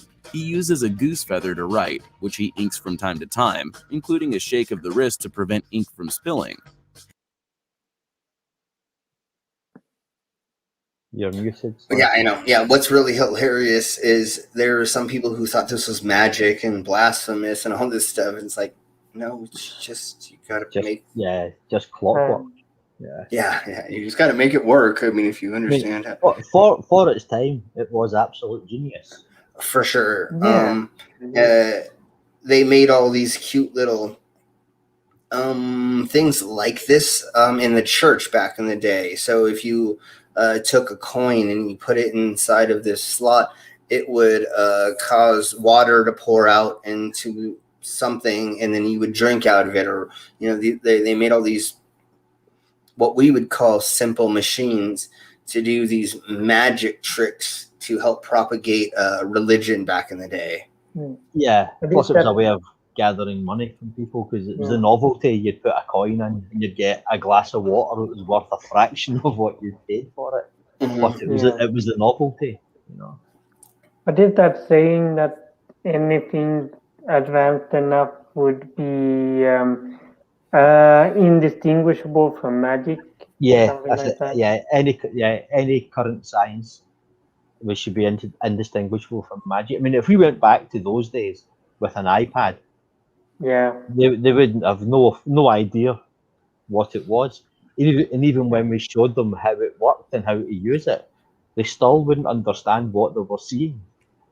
I mean, we've become so accustomed to microchip technology that we go, oh, click on YouTube. If you took someone from that time period or went back to that time period with technology of today, they would just look at it blankly and say, what am I looking at? What is this? Yeah. Why are you wasting your time with a toy snake chasing apples around the screen? I watched a video from a philosopher, and let me say this real quick. The water machines were placed in temples filled with blessed water. Yeah, and that was their little gimmick thingy that they did, or the wine or something. I forgot what I was saying. Never mind. I distracted myself. Okay, well, let's get on a little bit more with they're going to show a little bit more about the pre-machines. His eyes follow the text being written, and his head moves when he takes some ink. His other invention, the Draughtsman, is modeled as a young child and is capable of drawing 4 different images. A portrait of Louis XV, a royal couple believed. Oh, what I was getting at is I was watching a video about a philosopher, I think. I don't remember exactly what their field of study was, and they said if you were to go 30 years back in the future, you would kill people. If you showed them our technology, they would have a heart attack, or not be able to understand or believe, or they would freak out and they'd cause a panic. If you went into town square and said, watch a lighter, even that you could just flip out people 30 years ago. Any technology really from nowadays, if you time traveled, you really could just flip their crap. And one of my issues when you see these time travel, it's all movies, I suppose. It's all make believe, and it probably always will be. Yeah. But they always speak the same language. No, that's not. I mean, if I was to go back to when I was a kid and listen to how I spoke then, even then, the language was very, very different. Yeah. There was another somebody who spoke kind of about this, and they said if you went back 100 years, you would not be able to understand anybody. If you went to the same place, like if I'm in Colorado, if I went back 100 years and landed in Colorado and I was trying to speak with the Native Americans, I could not speak their language. Or if there were any Europeans here, I couldn't. If there was an English person here, I couldn't understand them. Yeah. They talk in different words, different ways.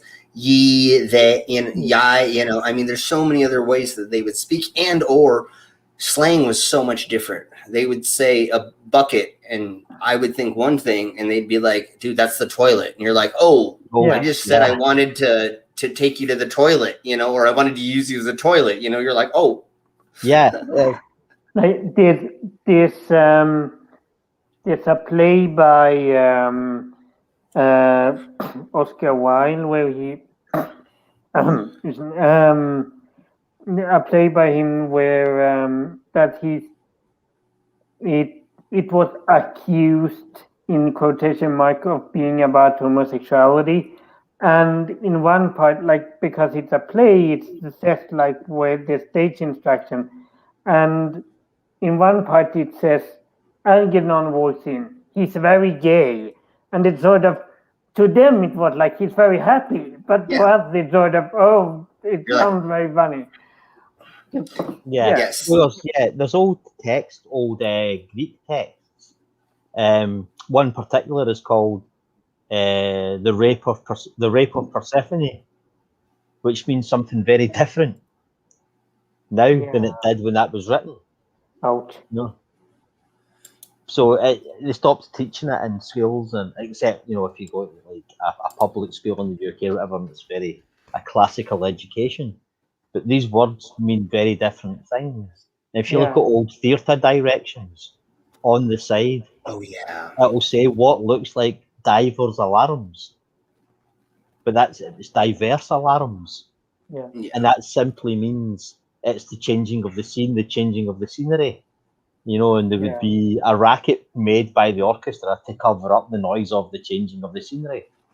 But you give that to somebody now, and they'll have no idea what that's supposed to mean.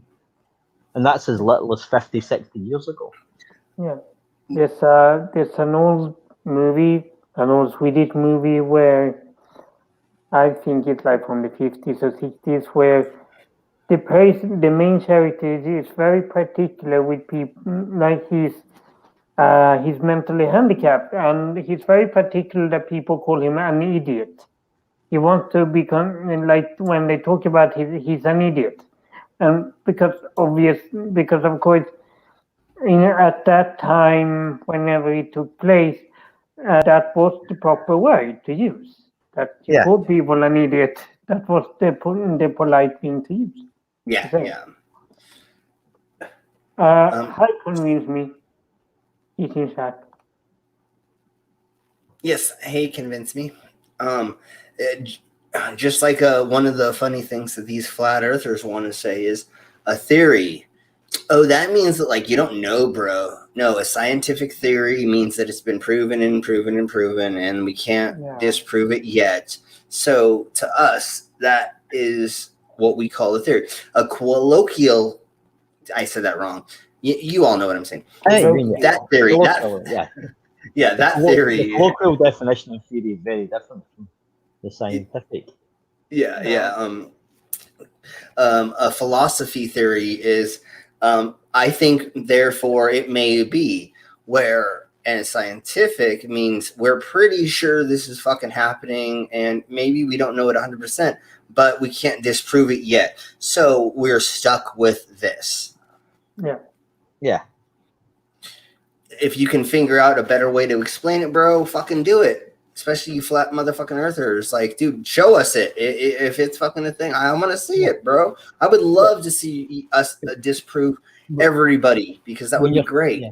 When you're talking to those people, though, it's like, I can't remember which philosopher it was that said, if a lion spoke English, perfect English, we still wouldn't understand what he was saying, because his frame of reference and experience would be so far removed from ours that we simply wouldn't understand what he was trying to say, or he or she, a lion, was trying to say. And I feel that way sometimes when you're talking to flat earthers. They're making sounds that sound vaguely like the language you recognise, but they're using it in such a bizarre way that it becomes absolutely meaningless. Yeah. Totally. Somebody in the side chat, who was it that said that if a lion spoke English, we wouldn't understand them? I don't know, but if you were there, that's a great analogy. I really like that. Because or a dog, it would say things in a way, and it would talk in a way that we wouldn't understand, or it would be it wouldn't be normal. Like they'd be like bone, bone, bone, bone, bone, and you're like, no. What about it? What do I do with it? Where's the other thing?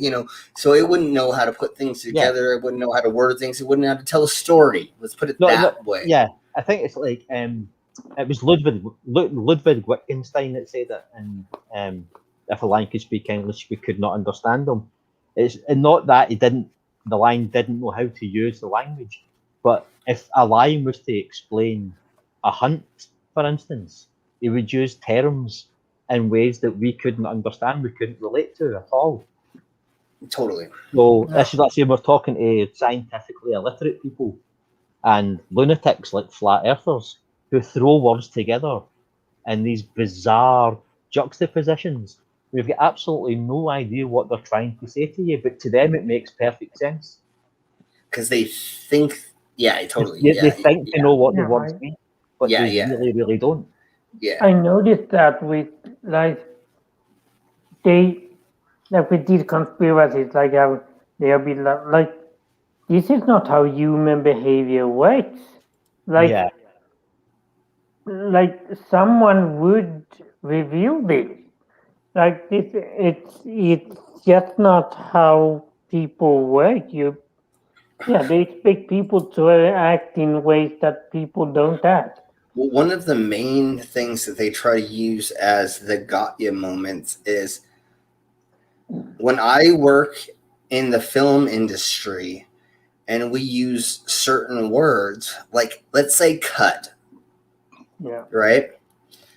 That means a completely different thing in the medical industry. Right? Yeah. In the medical industry, it means to snip or to take that away from or to cause pressure to take, to do something, right? For me, in the film industry, it means to stop filming. That is when you are tearing off the camera. Yeah. Okay, well, that's a reference for difference. There's two different, same word, two different meanings because you're in a different field. And they don't understand fields. If I'm a geologist and I say rock, that's different than if I'm in the music industry and I say rock. Well, it's like if you've ever listened to Lemon Bird when he goes on one of his nonsensical rants on Jose's, it's just like, what the fuck are you saying? You're using mainly English words, a smattering of Latin phrases here and there, but the words have become disassociated from any meaning or any context. Well, that's why a stream of utter gibberish. Well, that's why we came up with the word salad. Yeah, it's just a mixture of bull crap that doesn't mean anything. But he says it's like me just saying share apple horse. Like, the English word, but that no meaning. Yeah, it's the app for your phone. What 3 words? Where it's an 8 square meter area. Every 8 square meter area in the world has been given a unique 3-word code. So if you're lost, you phone the emergency services and you say, "Where are you? I don't know, I'm lost, but I'm at Depressed Cupboard Cheesecake." They put in Depressed Cupboard Cheesecake and it brings up your location to within an 8-meter radius, an 8-meter square radius, which is absolutely fantastic. But that's how they talk. Yeah. It's non sequiturs, nonsensical, and bizarre paragraphs and phrasing. I don't understand them. Well, and they think by using big words, they're going to get us. But it's like, dude, you realize some of these people have been in a science field for 20 years. Yeah, that's what gets me the most when someone like Brainleak sits down with PhD Tony and tries to school him on physics. But you realise that, this man's a physicist. He's a PhD. You know absolutely less than nothing. Yeah. And how arrogant of you to think you know more than that motherfucker. Like, dude, I respect him so fucking much. He makes us all go to sleep. Let's all admit that. Yeah, he's boring as fuck. I love you, Tony. But he he knows way more than most of us, even the smarter ones. Yeah, he's forgotten more than I've ever known. I mean, I wouldn't go into your fields, the fields that you work in. Tatke, I don't know what you work and do for work, but I wouldn't go there and think that I know how to do your job. Well, yeah, I'm a lawyer by profession. Okay. Yeah. So when I come up against sovereign citizens and they try telling me what the law is, it's like, no. Yeah. I spent 6 years getting my doctorate. You watched 2 YouTube videos.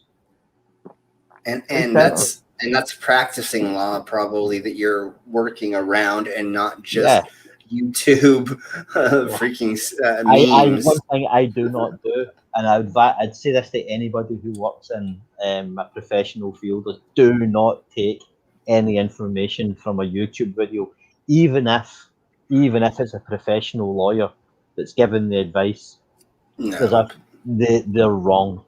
They're almost certainly wrong. Pay for the information if you need to pay for it. If you're needing to go ahead and find somebody who's in the field or actually studies that type of law, and pay for them to tell you what's going on. There was a guy I was at law school with who bought a second-hand law book, a textbook. They're very expensive law books because they're short run and they change all the bloody time. It's a pain in the arse. Yeah. But he bought a book from a previous student who had annotated it and put notes all over it. He went, "Oh, brilliant!" But he failed every exam he sat on that subject because he had used notes that were wrong about 80% of the time. But he thought he'd found a shortcut. He's like, "That's what you bloody get. There are no shortcuts. That's why it takes 6 years. If there was shortcuts, it wouldn't take 16 years." Yeah.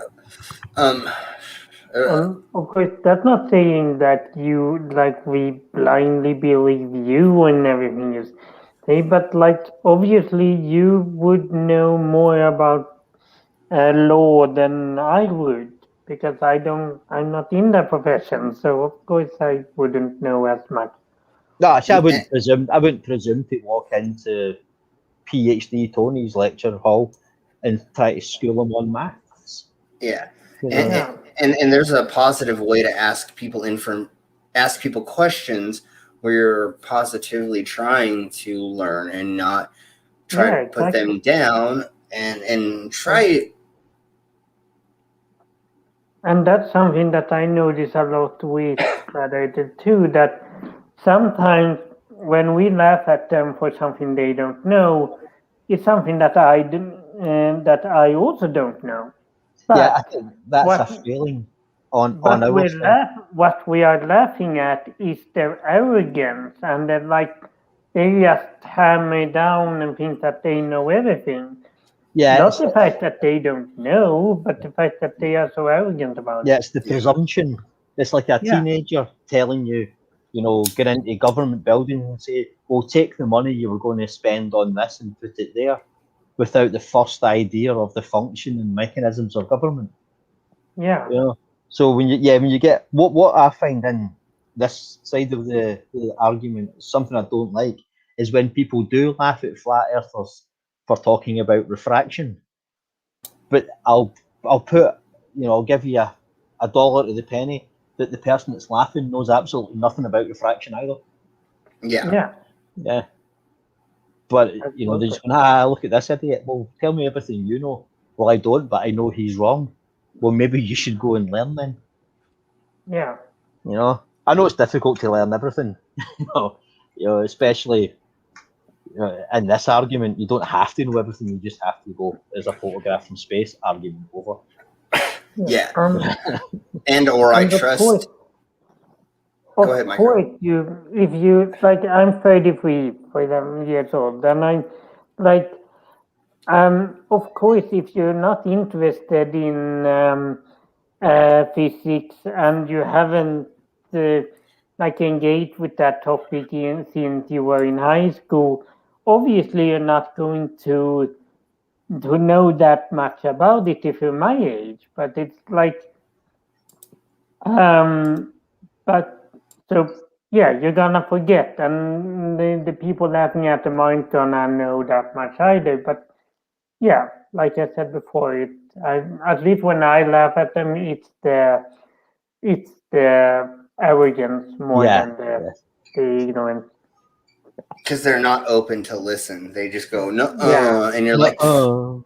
Okay, well, one of the best things about our side, where we have engineers and physicists and mathematicians and so on that we can learn from for free. I've learned and remembered more in the last year than I did in the previous 20. Yeah. Exactly. That's what I've been saying recently. I've gotten so many free lessons from being around the debunking community because I didn't know some of these things, and then I had somebody who's smarter than me tell me.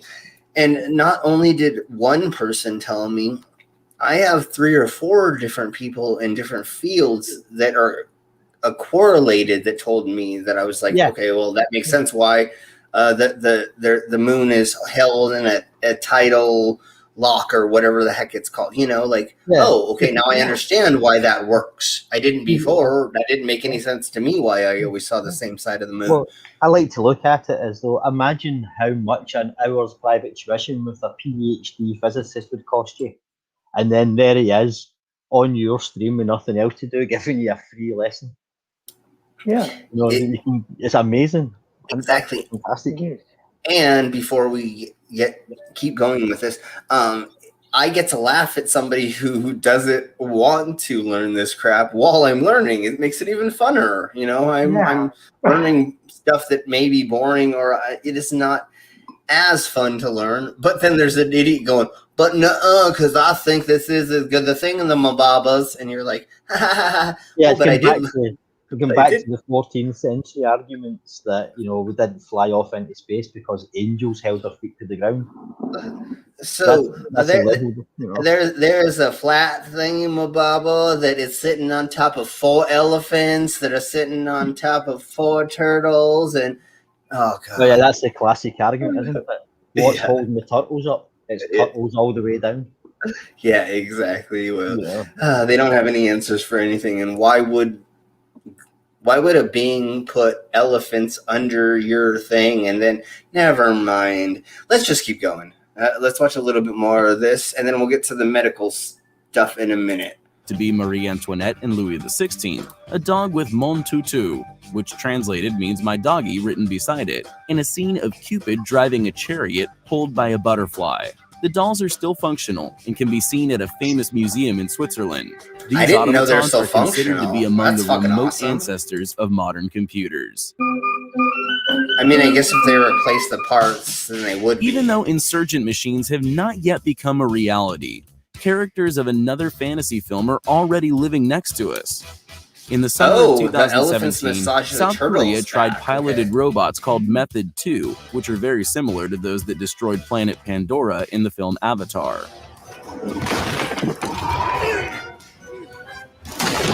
Each robot is 4 meters high, has a total weight of more than a ton, and also has a pair of metal arms weighing 130 kilograms each. They look so impressive that you could hardly notice the pilot sitting in the flight deck. The robot is totally controlled by the pilot using joystick controls. The Method 2 robot repeats all the movements of its pilot, also called a driver. The creator of the machine, Hankook Moray Technology, is planning to use the device in extremely dangerous areas. These are places that a human being is unable to reach. For example, during the restoration of Fukushima in Japan. Okay, are those actual video of the robot, or was that an animation that they came up with? That's what I want to know. It was quite an impressive animation, I think. I don't think that was real. Okay. The machine's far too big and heavy to be able to move like that, I think. Okay. I want to be on the same page with you, Tusk. Maybe later it will tell us, or I want to look a little bit more into that. But I think that what we just saw was an animation and was not the real thing. So let's not present that as the real thing until we have proof of that. Yeah, I think it was CGI as well. So again, ladies and gentlemen, when they mention the weights of it, then you look at the fluidity of the motion. I find it hard to believe. When they showed the hand, that might have been real. That might have been a real part of it, but I don't think. I think that part looked most like CGI. The lines on the steel, if they didn't smooth it out, so that would have been before they refined the way that it looked. That's why I thought it looked more like the before post version of metal being put together. I was just looking at it, and you look at the dimensions of it.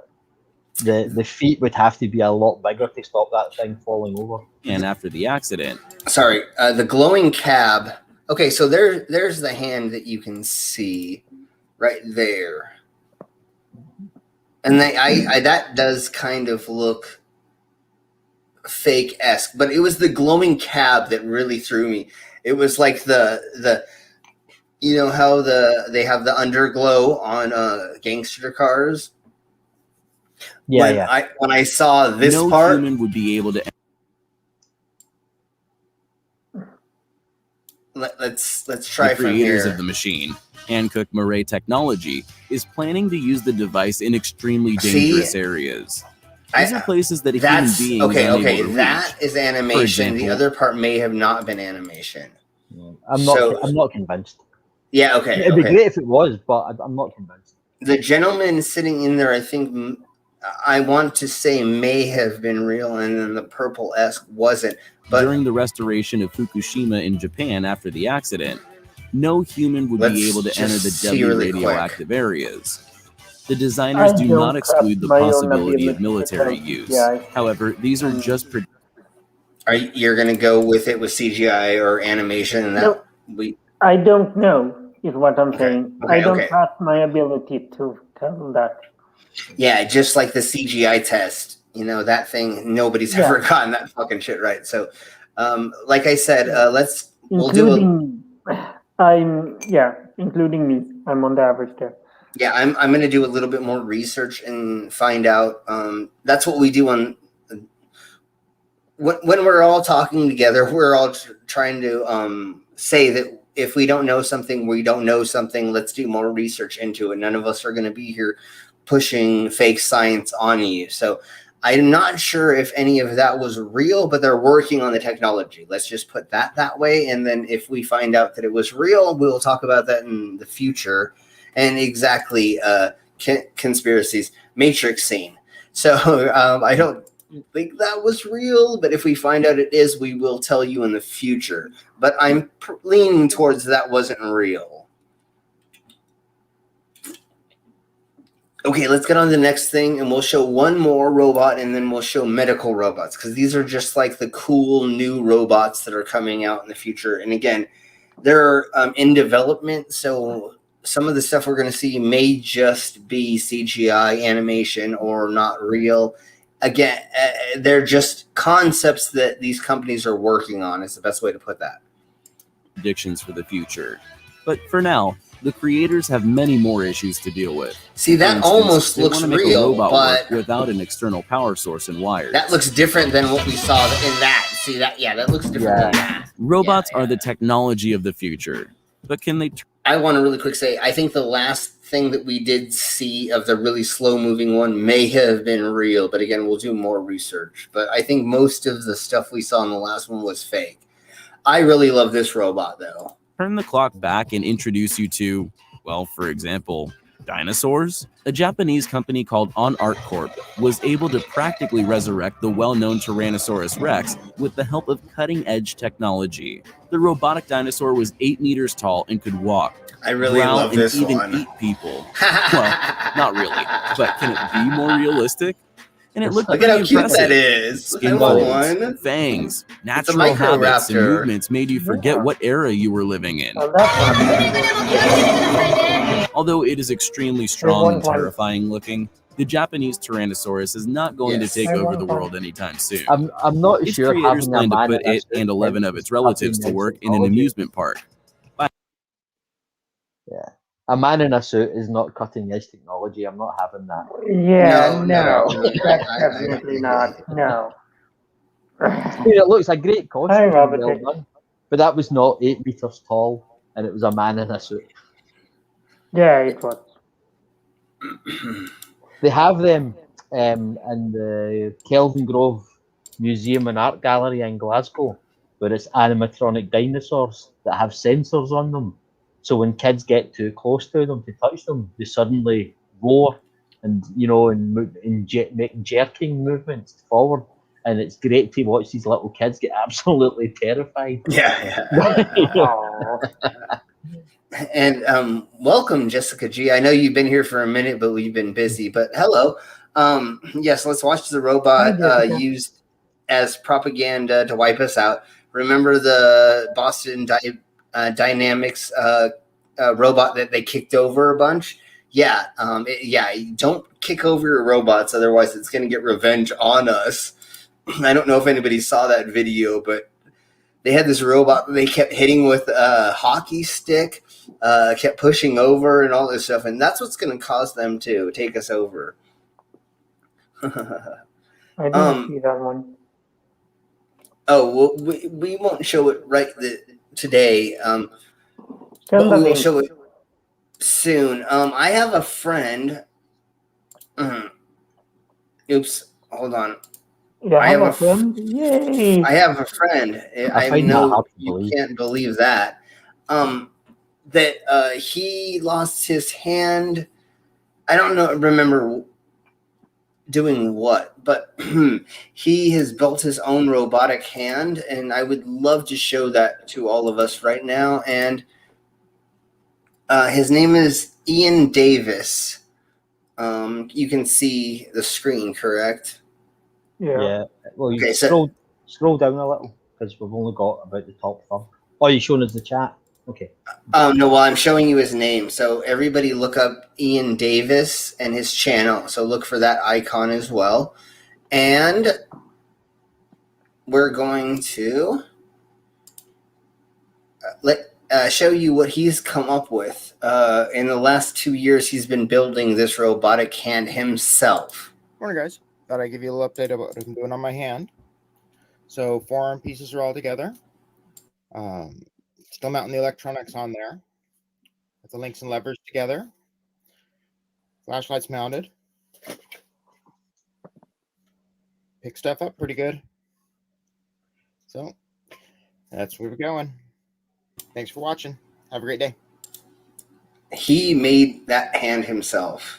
That is super impressive. Ooh. And when you remember he did it with one hand, it's even more so. Yeah. So he's like making it on. Yeah, one hand is making. Yeah, totally.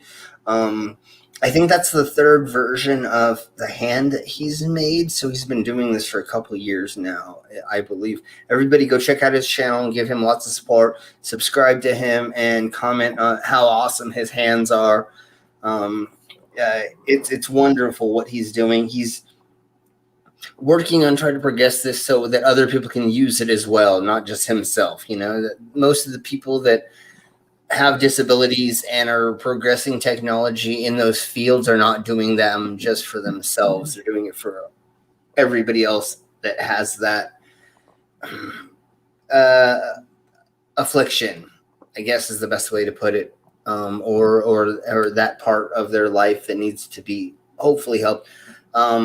I was talking about this yesterday, where there is a gentleman in Africa who is building 3D processed arms and legs for about $200 each. He's running a charity, and he's giving all these away to tribesmen or tribespeople, because if you're not able to use your leg, you can't help contribute. So people have to help you out, unfortunately. So if they're able to get this leg, then they're able to help catch fish or to work or to contribute back to their community instead of being a nuisance, which in a lot of cases, unfortunately, if you become a nuisance to your tribe, they get rid of you. Yeah. So now if you're able to be born without an arm and you're able to have a fake arm and be able to carry a basket or to be able to fish or something, now you're able to help your community, and it's a positive. What are you putting in the side chat there, Jessica? Let me look at that in a second. I want to get to I have a video about body modifications and how painful they are on a scale, and I think some of us can maybe talk about. Well, Tusk and I can for sure talk about it, what they will be speaking about a little bit at least, and then we'll do a little bit of medical stuff. You want me to play what, Doctor Who? Oh, you want me to play that video? Okay, give me a second. I will. It says Lincoln Pork at the end, which is really tripping me out because that looks really scary as a link. But let's play a little bit of this and we'll get to that. Is the panel okay with going just a little bit longer, or does anybody need to leave? Or well, I'll go for a bit longer, but I do have an early rise to get my vaccine tomorrow. So yeah, definitely. So maybe let's just another half an hour or so I can manage maybe. okay. Let's show it for sure. So, what micro? I'm fine. You can go. Keep going. Okay. This body modification thing is 2 minutes long, and then we'll look at a little bit of medical just for a couple minutes, and then we will get to the other videos. So just 15 minutes more, and then we'll get you all off here and get you ready for bed, because I know for me it's hella early, and for you all it's very late. So can I get that up? Get us off? Nice. I mean, well, I don't want it to be that late when I get you off. So we'll make it early if we can. So, just when you said that about getting us all off, I was watching the video that Jessica posted, and it was just perfect timing. Awesome. Okay, well, let me get to that in a second, but I think Tusk is going to like this video. And I did it again. I forgot to press share. Hold on just 1 second. Son of a monkey. I'm jumping the gun. That's my problem. I'm getting too excited over here. Okay.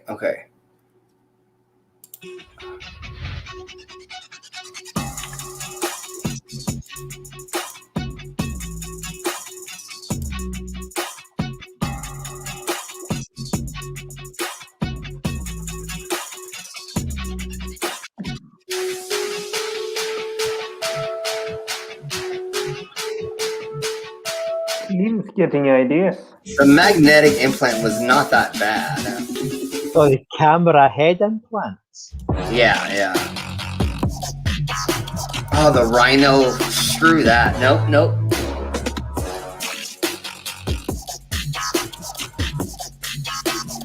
Fork tongue is not as bad. That's not that painful. Neither's the suspension. What? The suspension isn't that painful. That's what I was just saying. I was like, suspension isn't as bad. Tongue splitting is way worse than. Yeah. So I would suspension. If you have the proper team and you have it done in the right atmosphere, it actually doesn't hurt that much. It just makes you high as fuck. Yeah, if the hooks are put in the right place. And it's the right load-bearing wires and everything. It's not that painful. No, it just makes you high as fuck. Getting my tongue split was a lot more painful than the suspension. Yeah, no, the tongue splitting should be way up higher, because I felt like I was going to die like 3 times. Yeah. Like actually going to die doing that. So, 40 seconds long is what it is, Jessica. Okay, we'll play it in a second. We'll show this and then a little bit of medical, and then we'll show that after I. Is it okay to show Tusk? Oh yeah, it's fine. It's fine. Okay. So after this, which is like 30 seconds more, a minute more, I think, then we will talk about a little bit of medical stuff, and then get to that for sure.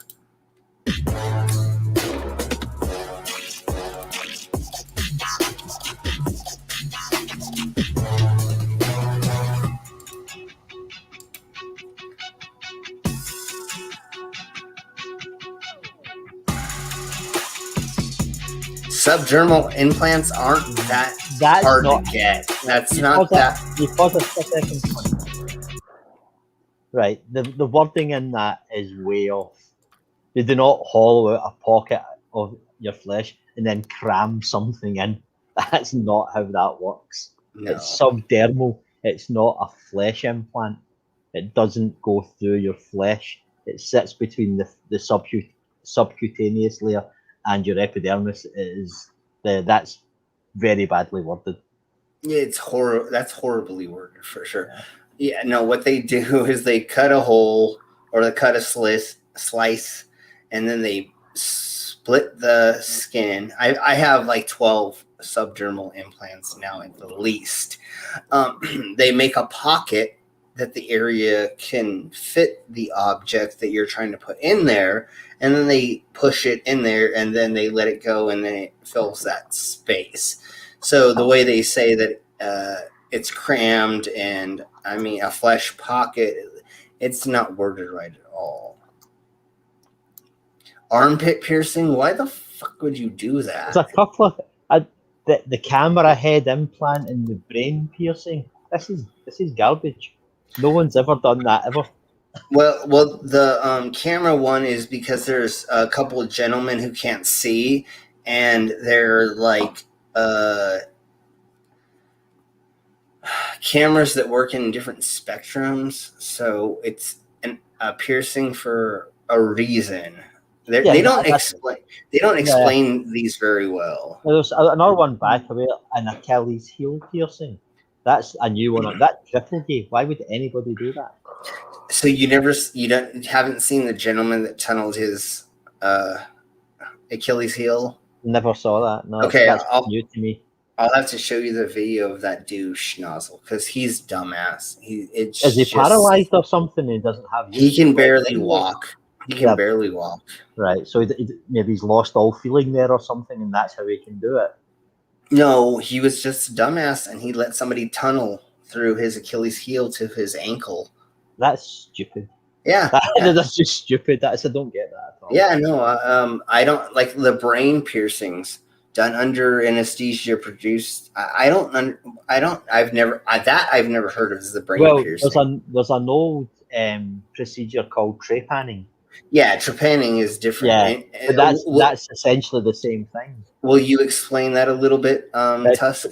Trepanning is an old medical procedure used on what used to be called lunatics, where they would drill a hole into your skull to release pressure. To release demons, right? There were demons. Way back when. But it actually had the effect of producing a state of euphoria. Yeah. Because your brain would suddenly be exposed to oxygen, and it was, a very short-lived feeling. But then it became this cult thing, rumored to be practiced in the hippie cults of the 60s and 70s, where people sort of would like practice lobotomy. trepanning. Sorry? Sort of like a lobotomy, sort of. No, it's not a lobotomy. No, it doesn't damage the brain at all. It simply releases pressure on the fluid on the brain, which induces a feeling of euphoria, but it heals up very, very quickly. Okay. And I believe there are a couple people who, I don't know if it worked on them, but for some reason, changing the pressure did make it so that they were more sane. But yeah, there was this lady in the 70s, I think, that did it to herself, and that proclaimed that it was some spiritual thing or something. It was very fucking weird. Okay, well, let's watch a little bit more of this, and then let's get to the medical robots, and then we'll get to Jessica G's video. Night Door, yeah, I know this is very weird, but that's how it gets on this channel.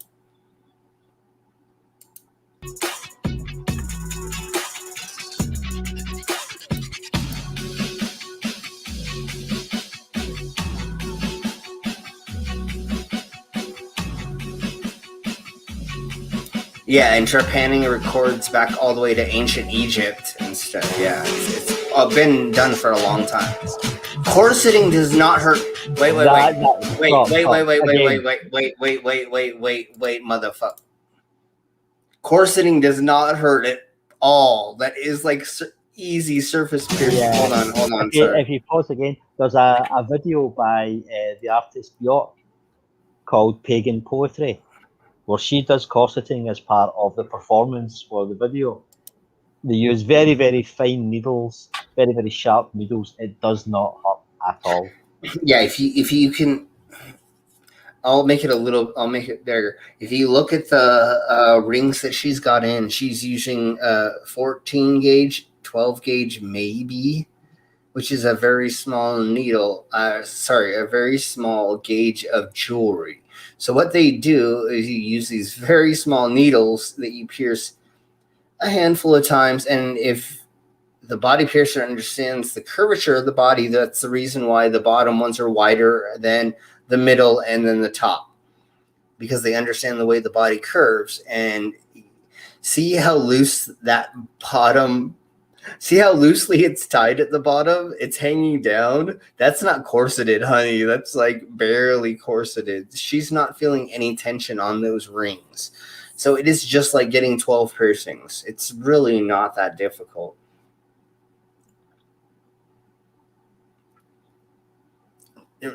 Tusk, you would kind of, right? I mean, is there any trauma to her body technically other than? No, that's those piercings wouldn't have hurt in the slightest. They take them out with no pain. Could leave them in with no pain for a while. But yeah, that's no way at number 39 in the pain scale. If anybody even you getting your ears pierced would be more painful than that.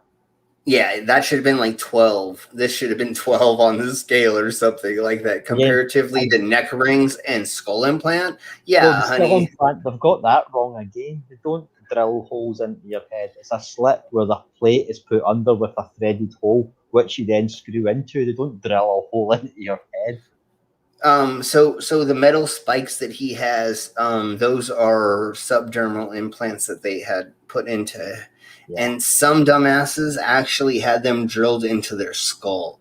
So that not the star in the front, but the spike in his head, that's the thing that hurts like a mug.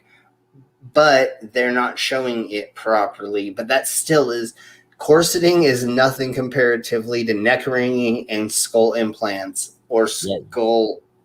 What he did with the metal spike. Not the star. Again, Tusk was speaking about that is just like we said earlier, just cutting a hole into the skin, spreading the skin away from the muscle and the bone, and then sliding a silicone implant inside of there. So that actually does not hurt very much. The only thing that I freaked out, hey Purple, hey Dark, the only thing that I freaked out about when I was getting my my silicone implants was all the blood that poured out of me. That's the only thing that scared the crap out of me. And every time I asked my body modifier, are we good? He goes, yeah, just everybody bleeds a crap ton. Remember, you've got like a crap ton of blood. And, so that's the only thing that scared me was.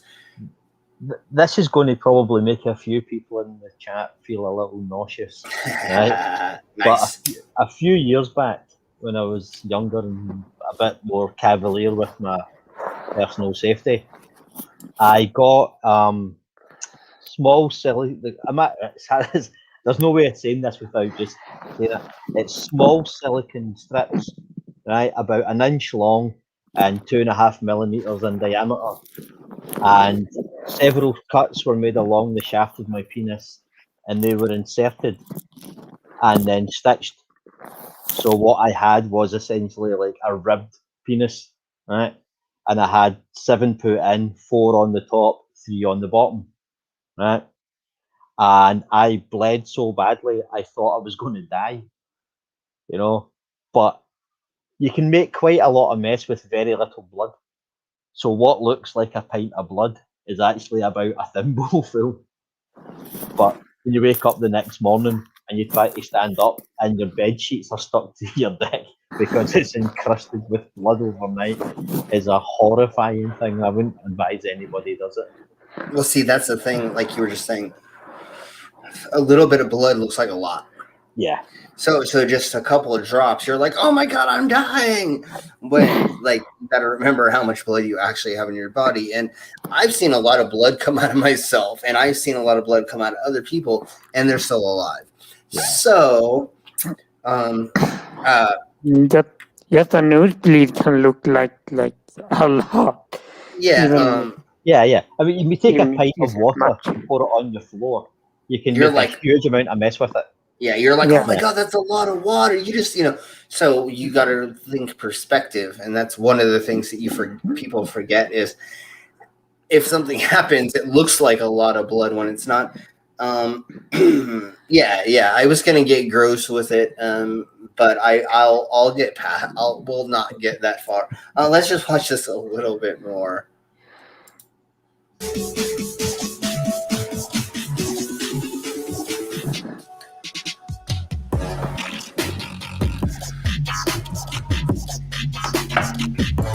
Okay, we got to do this again. Right, okay, they're lying. They're lying. Yeah, there's a lot more. I've got 3 friends on my Facebook page that have their nose cut off. So the idea there's only 3 people have done that is absolute nonsense. Yeah, well, besides that, the lip sewing, we do that live on stage constantly as a magic trick. There's magicians who do that constantly on stage. It doesn't really hurt if you know how to do it in the right way. The way what you see on that photo, that's fake. That's not a real person with his lips sewn. That's a fake photo. You wouldn't use that type of string or whatever cording he's using, and there's no actual holes. So that's fake. But it does not hurt to actually take a curved needle of the right gauge with sinew on the end of it, like a doctor would use to close up a wound, and to sew your lips shut. I've done it live on stage multiple times. It did not fucking hurt. Anybody that's ever had stitches, it's exactly the same. Yeah, they know. And lips do hurt more. I will let you know.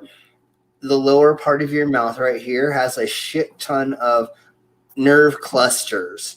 And it does fucking hurt if you hit the wrong things. And if you do pierce your lips in the wrong way, you may drool for the rest of your life. I will admit those certain. Actually, no. And there are a couple places down here that if you do pierce the wrong way, you will drool for the rest of your life. Yeah, I've got, you know the little bit of skin inside your bottom lip that holds it to your gum line at your teeth?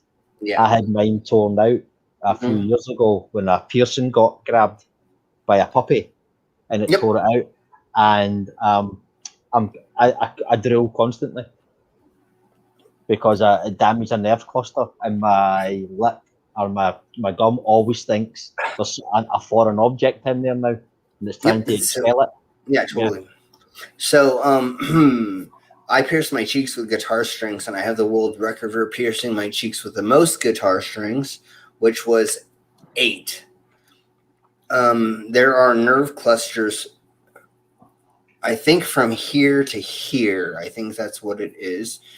I would have to do more research to remember again because it's been 2 years since I freaking done this. But what I was supposed to do was pierce.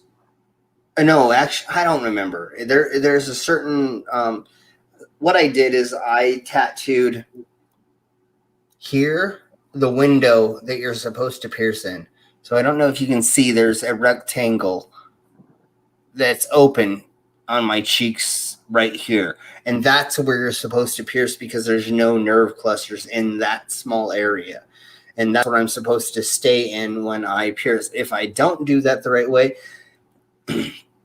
I've had myself drooling for a couple months after I pierced my cheeks with stuff, because I hit the nerve that thinks that there's something inside my mouth, like Tusk was saying, and keeps you drooling. Okay, let's go a little bit further, and we'll probably end it soon, and then go over the medical stuff maybe next time. We're going to want to get into transgender rights again, but I don't know how we're going to do my 400 sub special. I was hoping there was going to be a couple more people here with us. There's 13 in the audience, so would everybody like to see my 400 sub special be on game night, its own special, or during Faded Workshop next week? So let's see if anybody in the chat wants to add in on that. I don't know how I want to do my 400 special yet. I really want to just get to my 500, but I don't know how to pay for enough subs to get to 500 in a week. So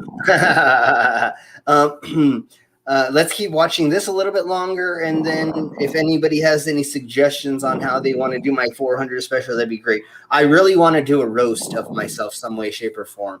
So if there's any creators out there that want to roast me for my 400, if you don't want to come in to my special, make a 10-second roasting of me. So please, anybody who's in the side chat listening and in the future, before we do this, then roast me. I want to be roasted. I love hearing how horrible I am. It's great.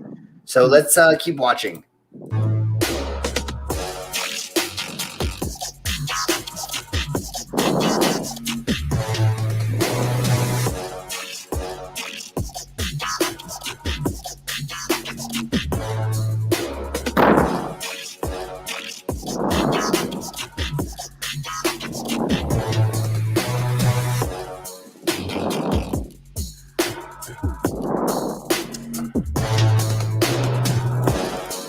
I don't know who made this, but they were not on board with what actually is the right order.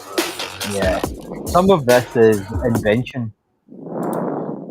Yeah, and clearly the person who made this list has never had a piercing or a modification or any kind of implant, because they've got this completely wrong. Yeah, the order was not correct for sure. Because just because it's a genital anything doesn't mean it's going to be worse. Yeah, I think the corseting one, because there were like, 20 piercings, they assume that's going to be really painful. And but 20 times nothing is still nothing. Yeah, I had my chest pierced with 8 10-gauge needles or something like that. That fucking hurt. Oh, that's going to sting a bit, yeah.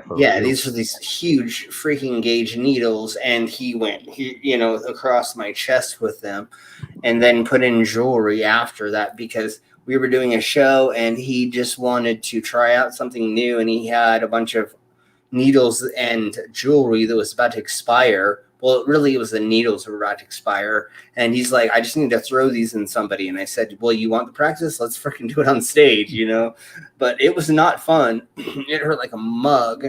Yeah, it's one of those things you can't, like, have a couple of practice runs. Just do it and just get it fucking done. Yeah, and unfortunately for me, because he was a little bit of a noob, he's not now, because he's now definitely a couple of years more experience, but he went too deep and too long, and he couldn't close all the jewelry because he went too long. And so he went to go throw he put the jewelry in and tried to squish it and tried to put on the other side of the jewelry, which is causing tension. And it was great. I was bleeding all over. It was lots of fun. That sounds it. I've let tattooists practice on me, but I have never once let a piercer tattoo on me. Practice on me, sorry. Yeah. There's no way that's happening. Yeah, a quarter of my modifications have been a new experience for that body modifier. I usually came to people who had a lot of experience, but I came to them with something they'd never tried before. And I said, will you please look into it and then let me know if you're comfortable doing it? And most of them at first would say, I would never fucking do that. And then they molded around a little bit in their head and said, well, I never would do this for anybody else, but I'll do this for you, Yeah. And then what's one great thing for them is their portfolio now has some crazy body modification, or like for one of my body modifiers, he has multiple things that he can put on his credentials that he's done that he's never done to anybody else and will never do to anybody else besides me, because they know I'm crazy enough, but I'm doing it for the right reasons, Yeah, that's the thing. It's not a dude bro thing like, yeah, let's do something crazy like Jackass and I'll put it on YouTube for likes. Yeah, I don't just Yeah, I don't just hang out in a tattoo studio and somebody gets a wild hair up their butt and says, "Hey, let's tattoo your anus" or something. And I agree. No, I've thought about these things for a while, and I've had an idea of what I want to turn myself into as a cyborg, and will go to body modifiers, talk to them, ask their opinion on this, and see what's the safest way to do this, and then ask if they will do this with me. Like right now, I'm weight training my ears. I don't know if you noticed, but I have a huge master lock hanging on my we freaking saw ear. your lock, yeah. And then I also have my carabiner in here just to have the hole that I ripped open blown out on live on stage with a keg in front of 1,000 people. I'm still pseudo training these as well. So right now I'm training both of my freaking ears, or holes in my ears, to lift weights. So in a month I should be able to lift a full-size keg from my lock holes. So that's the life of me. Is You know that question Sarcastic Barman's asked?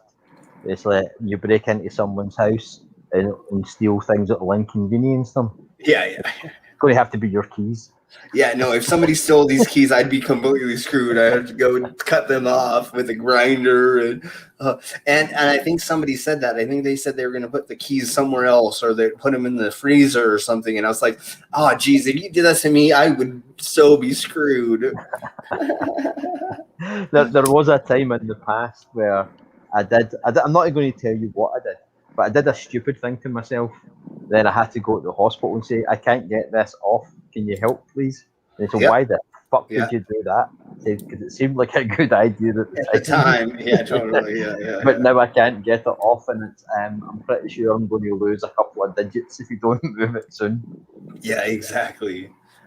I've been there, done that. I mean, I'm actually still embarrassed about it. Well, we said the other night, I don't remember where we said it, but I think today, even last year, there were 10,000 people a year that go to the hospital for putting a light bulb up their butt. Oh yeah, that was on GameStream. I corrected that. It said 10,000 Americans. Yeah, and then 10,000 Americans. But again, it's same difference, like people. Well, see, my friend Walter, he's a staff nurse, and he likes to. He's in wound management. That's his thing, But he had to get what do you call it? You do your different shifts in different departments, and they had to do the ass box shift. Where people come in and get stuff taken out of their ass and they put it in the ass box. And he had a sign made up saying, for you, this may be the most embarrassing day of your life. For me, it's Tuesday. Whatever you've done, we've seen it before. Just come in and we'll get it out. It's always, you see, it's usually the same couple of things, like vibrators and like Benoit balls or whatever. But occasionally they'll come in and say, I've got this stuck up my ass. And it's just like, why did you put that up there?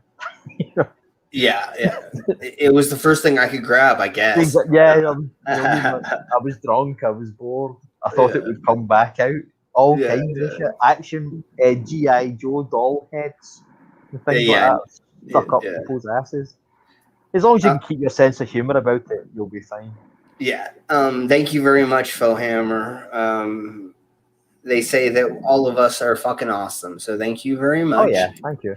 And Taddy, I didn't realize you weren't a mod, so you're a mod now. If there's anybody else in the side chat that's not a mod that we know, let me know and I'll make you a mod, because all of us should be mods in this channel for us, because all of you rock watching us and helping us out. And if there's any douche nozzles that get into the side chat that I can't grab first, you are all there to help me grab that, because I've already had a bunch of crap with controls and other things. For a while, I had my own troll for Red Dead Redemption, but he decided to leave and not come back. I want to say thank you all very much for watching, everybody in the side chat, and for being here. And if anybody wants to come on next time that we know, please let me know in the Discord, or add me on the Discord, or find me in the Discord, and we'll have you on. Thank you, Tusk, and thank you, Micro. Oh, before we go, we have to watch Jessica G's video. I'm going to just put the link back in the chat, so I'll put it in the private chat so you can. Yeah, please do. Please do. There's no vulgarity or anything like that. I closed it on accident. And I hope we were very entertaining for all of you. We try to be. And thank you both, Tusk and Micro, for being here. Unfortunately, Sierra was feeling under the weather, and a couple other people couldn't join us, but that's fine. I think we had a lot of fun today. That's a lot of fun, yeah. I see it says video unavailable for me for some reason. I don't know why, Tusk. Maybe, I don't know. I'll put it back in the side chat so you can, if anybody can click it from there. Jessica's posted it again, and I can click on that, and it works just fine. Okay, give me a second to get back inside of there. I mean, over there, and I'll try linking it directly from the link, if that makes sense. Yeah. See if that's a different. See if that works.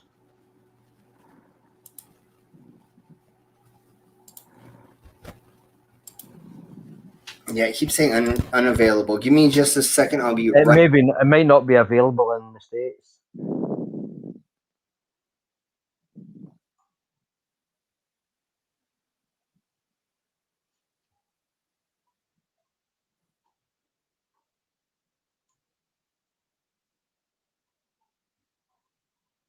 Oh, it's all gone quiet over there.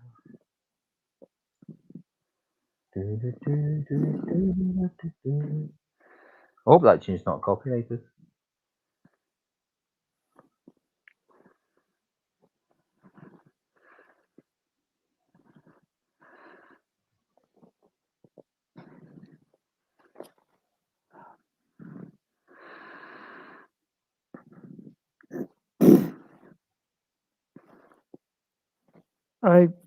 I really should go. It's really late and I'm almost falling asleep. You go, Micro. I'm going to have to go since I've got to get up in about 6 hours' time, so I can get to my. This was a lovely time as always. So, do we? Okay, bye. So yeah, I'm going to have to drop out too, Slim. It's just not working because of my location. I don't know. But anyways, yeah, let's totally start getting out of here. Thank you. I can play it and share my screen. Yeah, try that right quick. If not, I was just gonna play the track that John Stock made for me. The music track he made for me, and then we'll get out of here and show all the other fun stuff later. Let me know if you can share that. I don't know why it wasn't letting me share it. If anybody else, well, it's been posted a couple times, so everybody else just watch it there. Right. A second. See if this works. I'll go back. Excellent travail. Pierre-Patrick, bonjour. Bonjour Michel.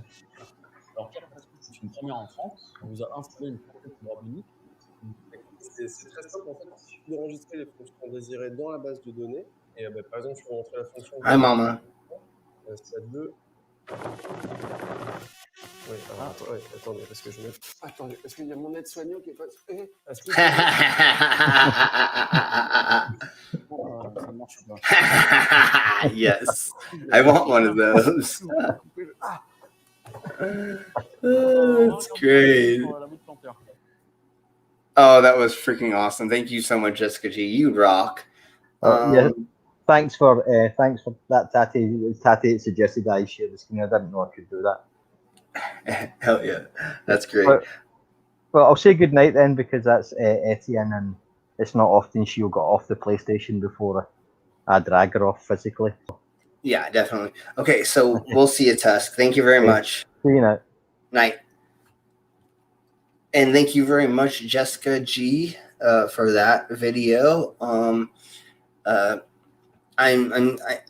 still in the middle of looking for an emulator for the Super Nintendo, I think is what it was that I had the games for. I downloaded a bunch of games from you, so thank you so much for all of those.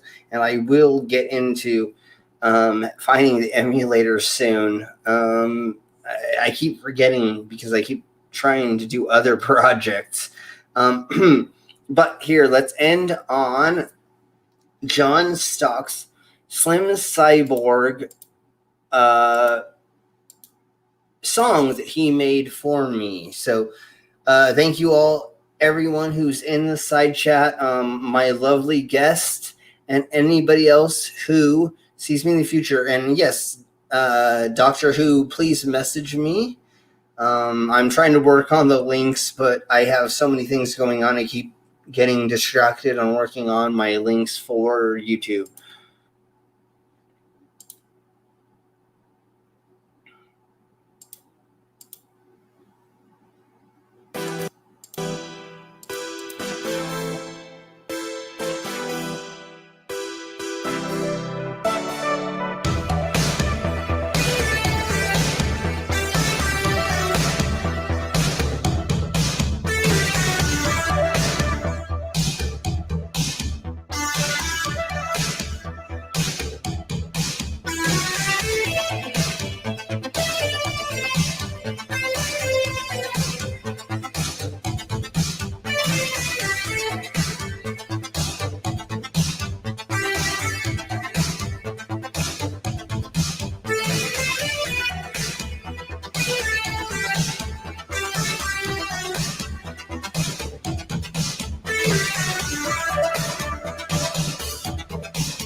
Thank you all very much. Bye.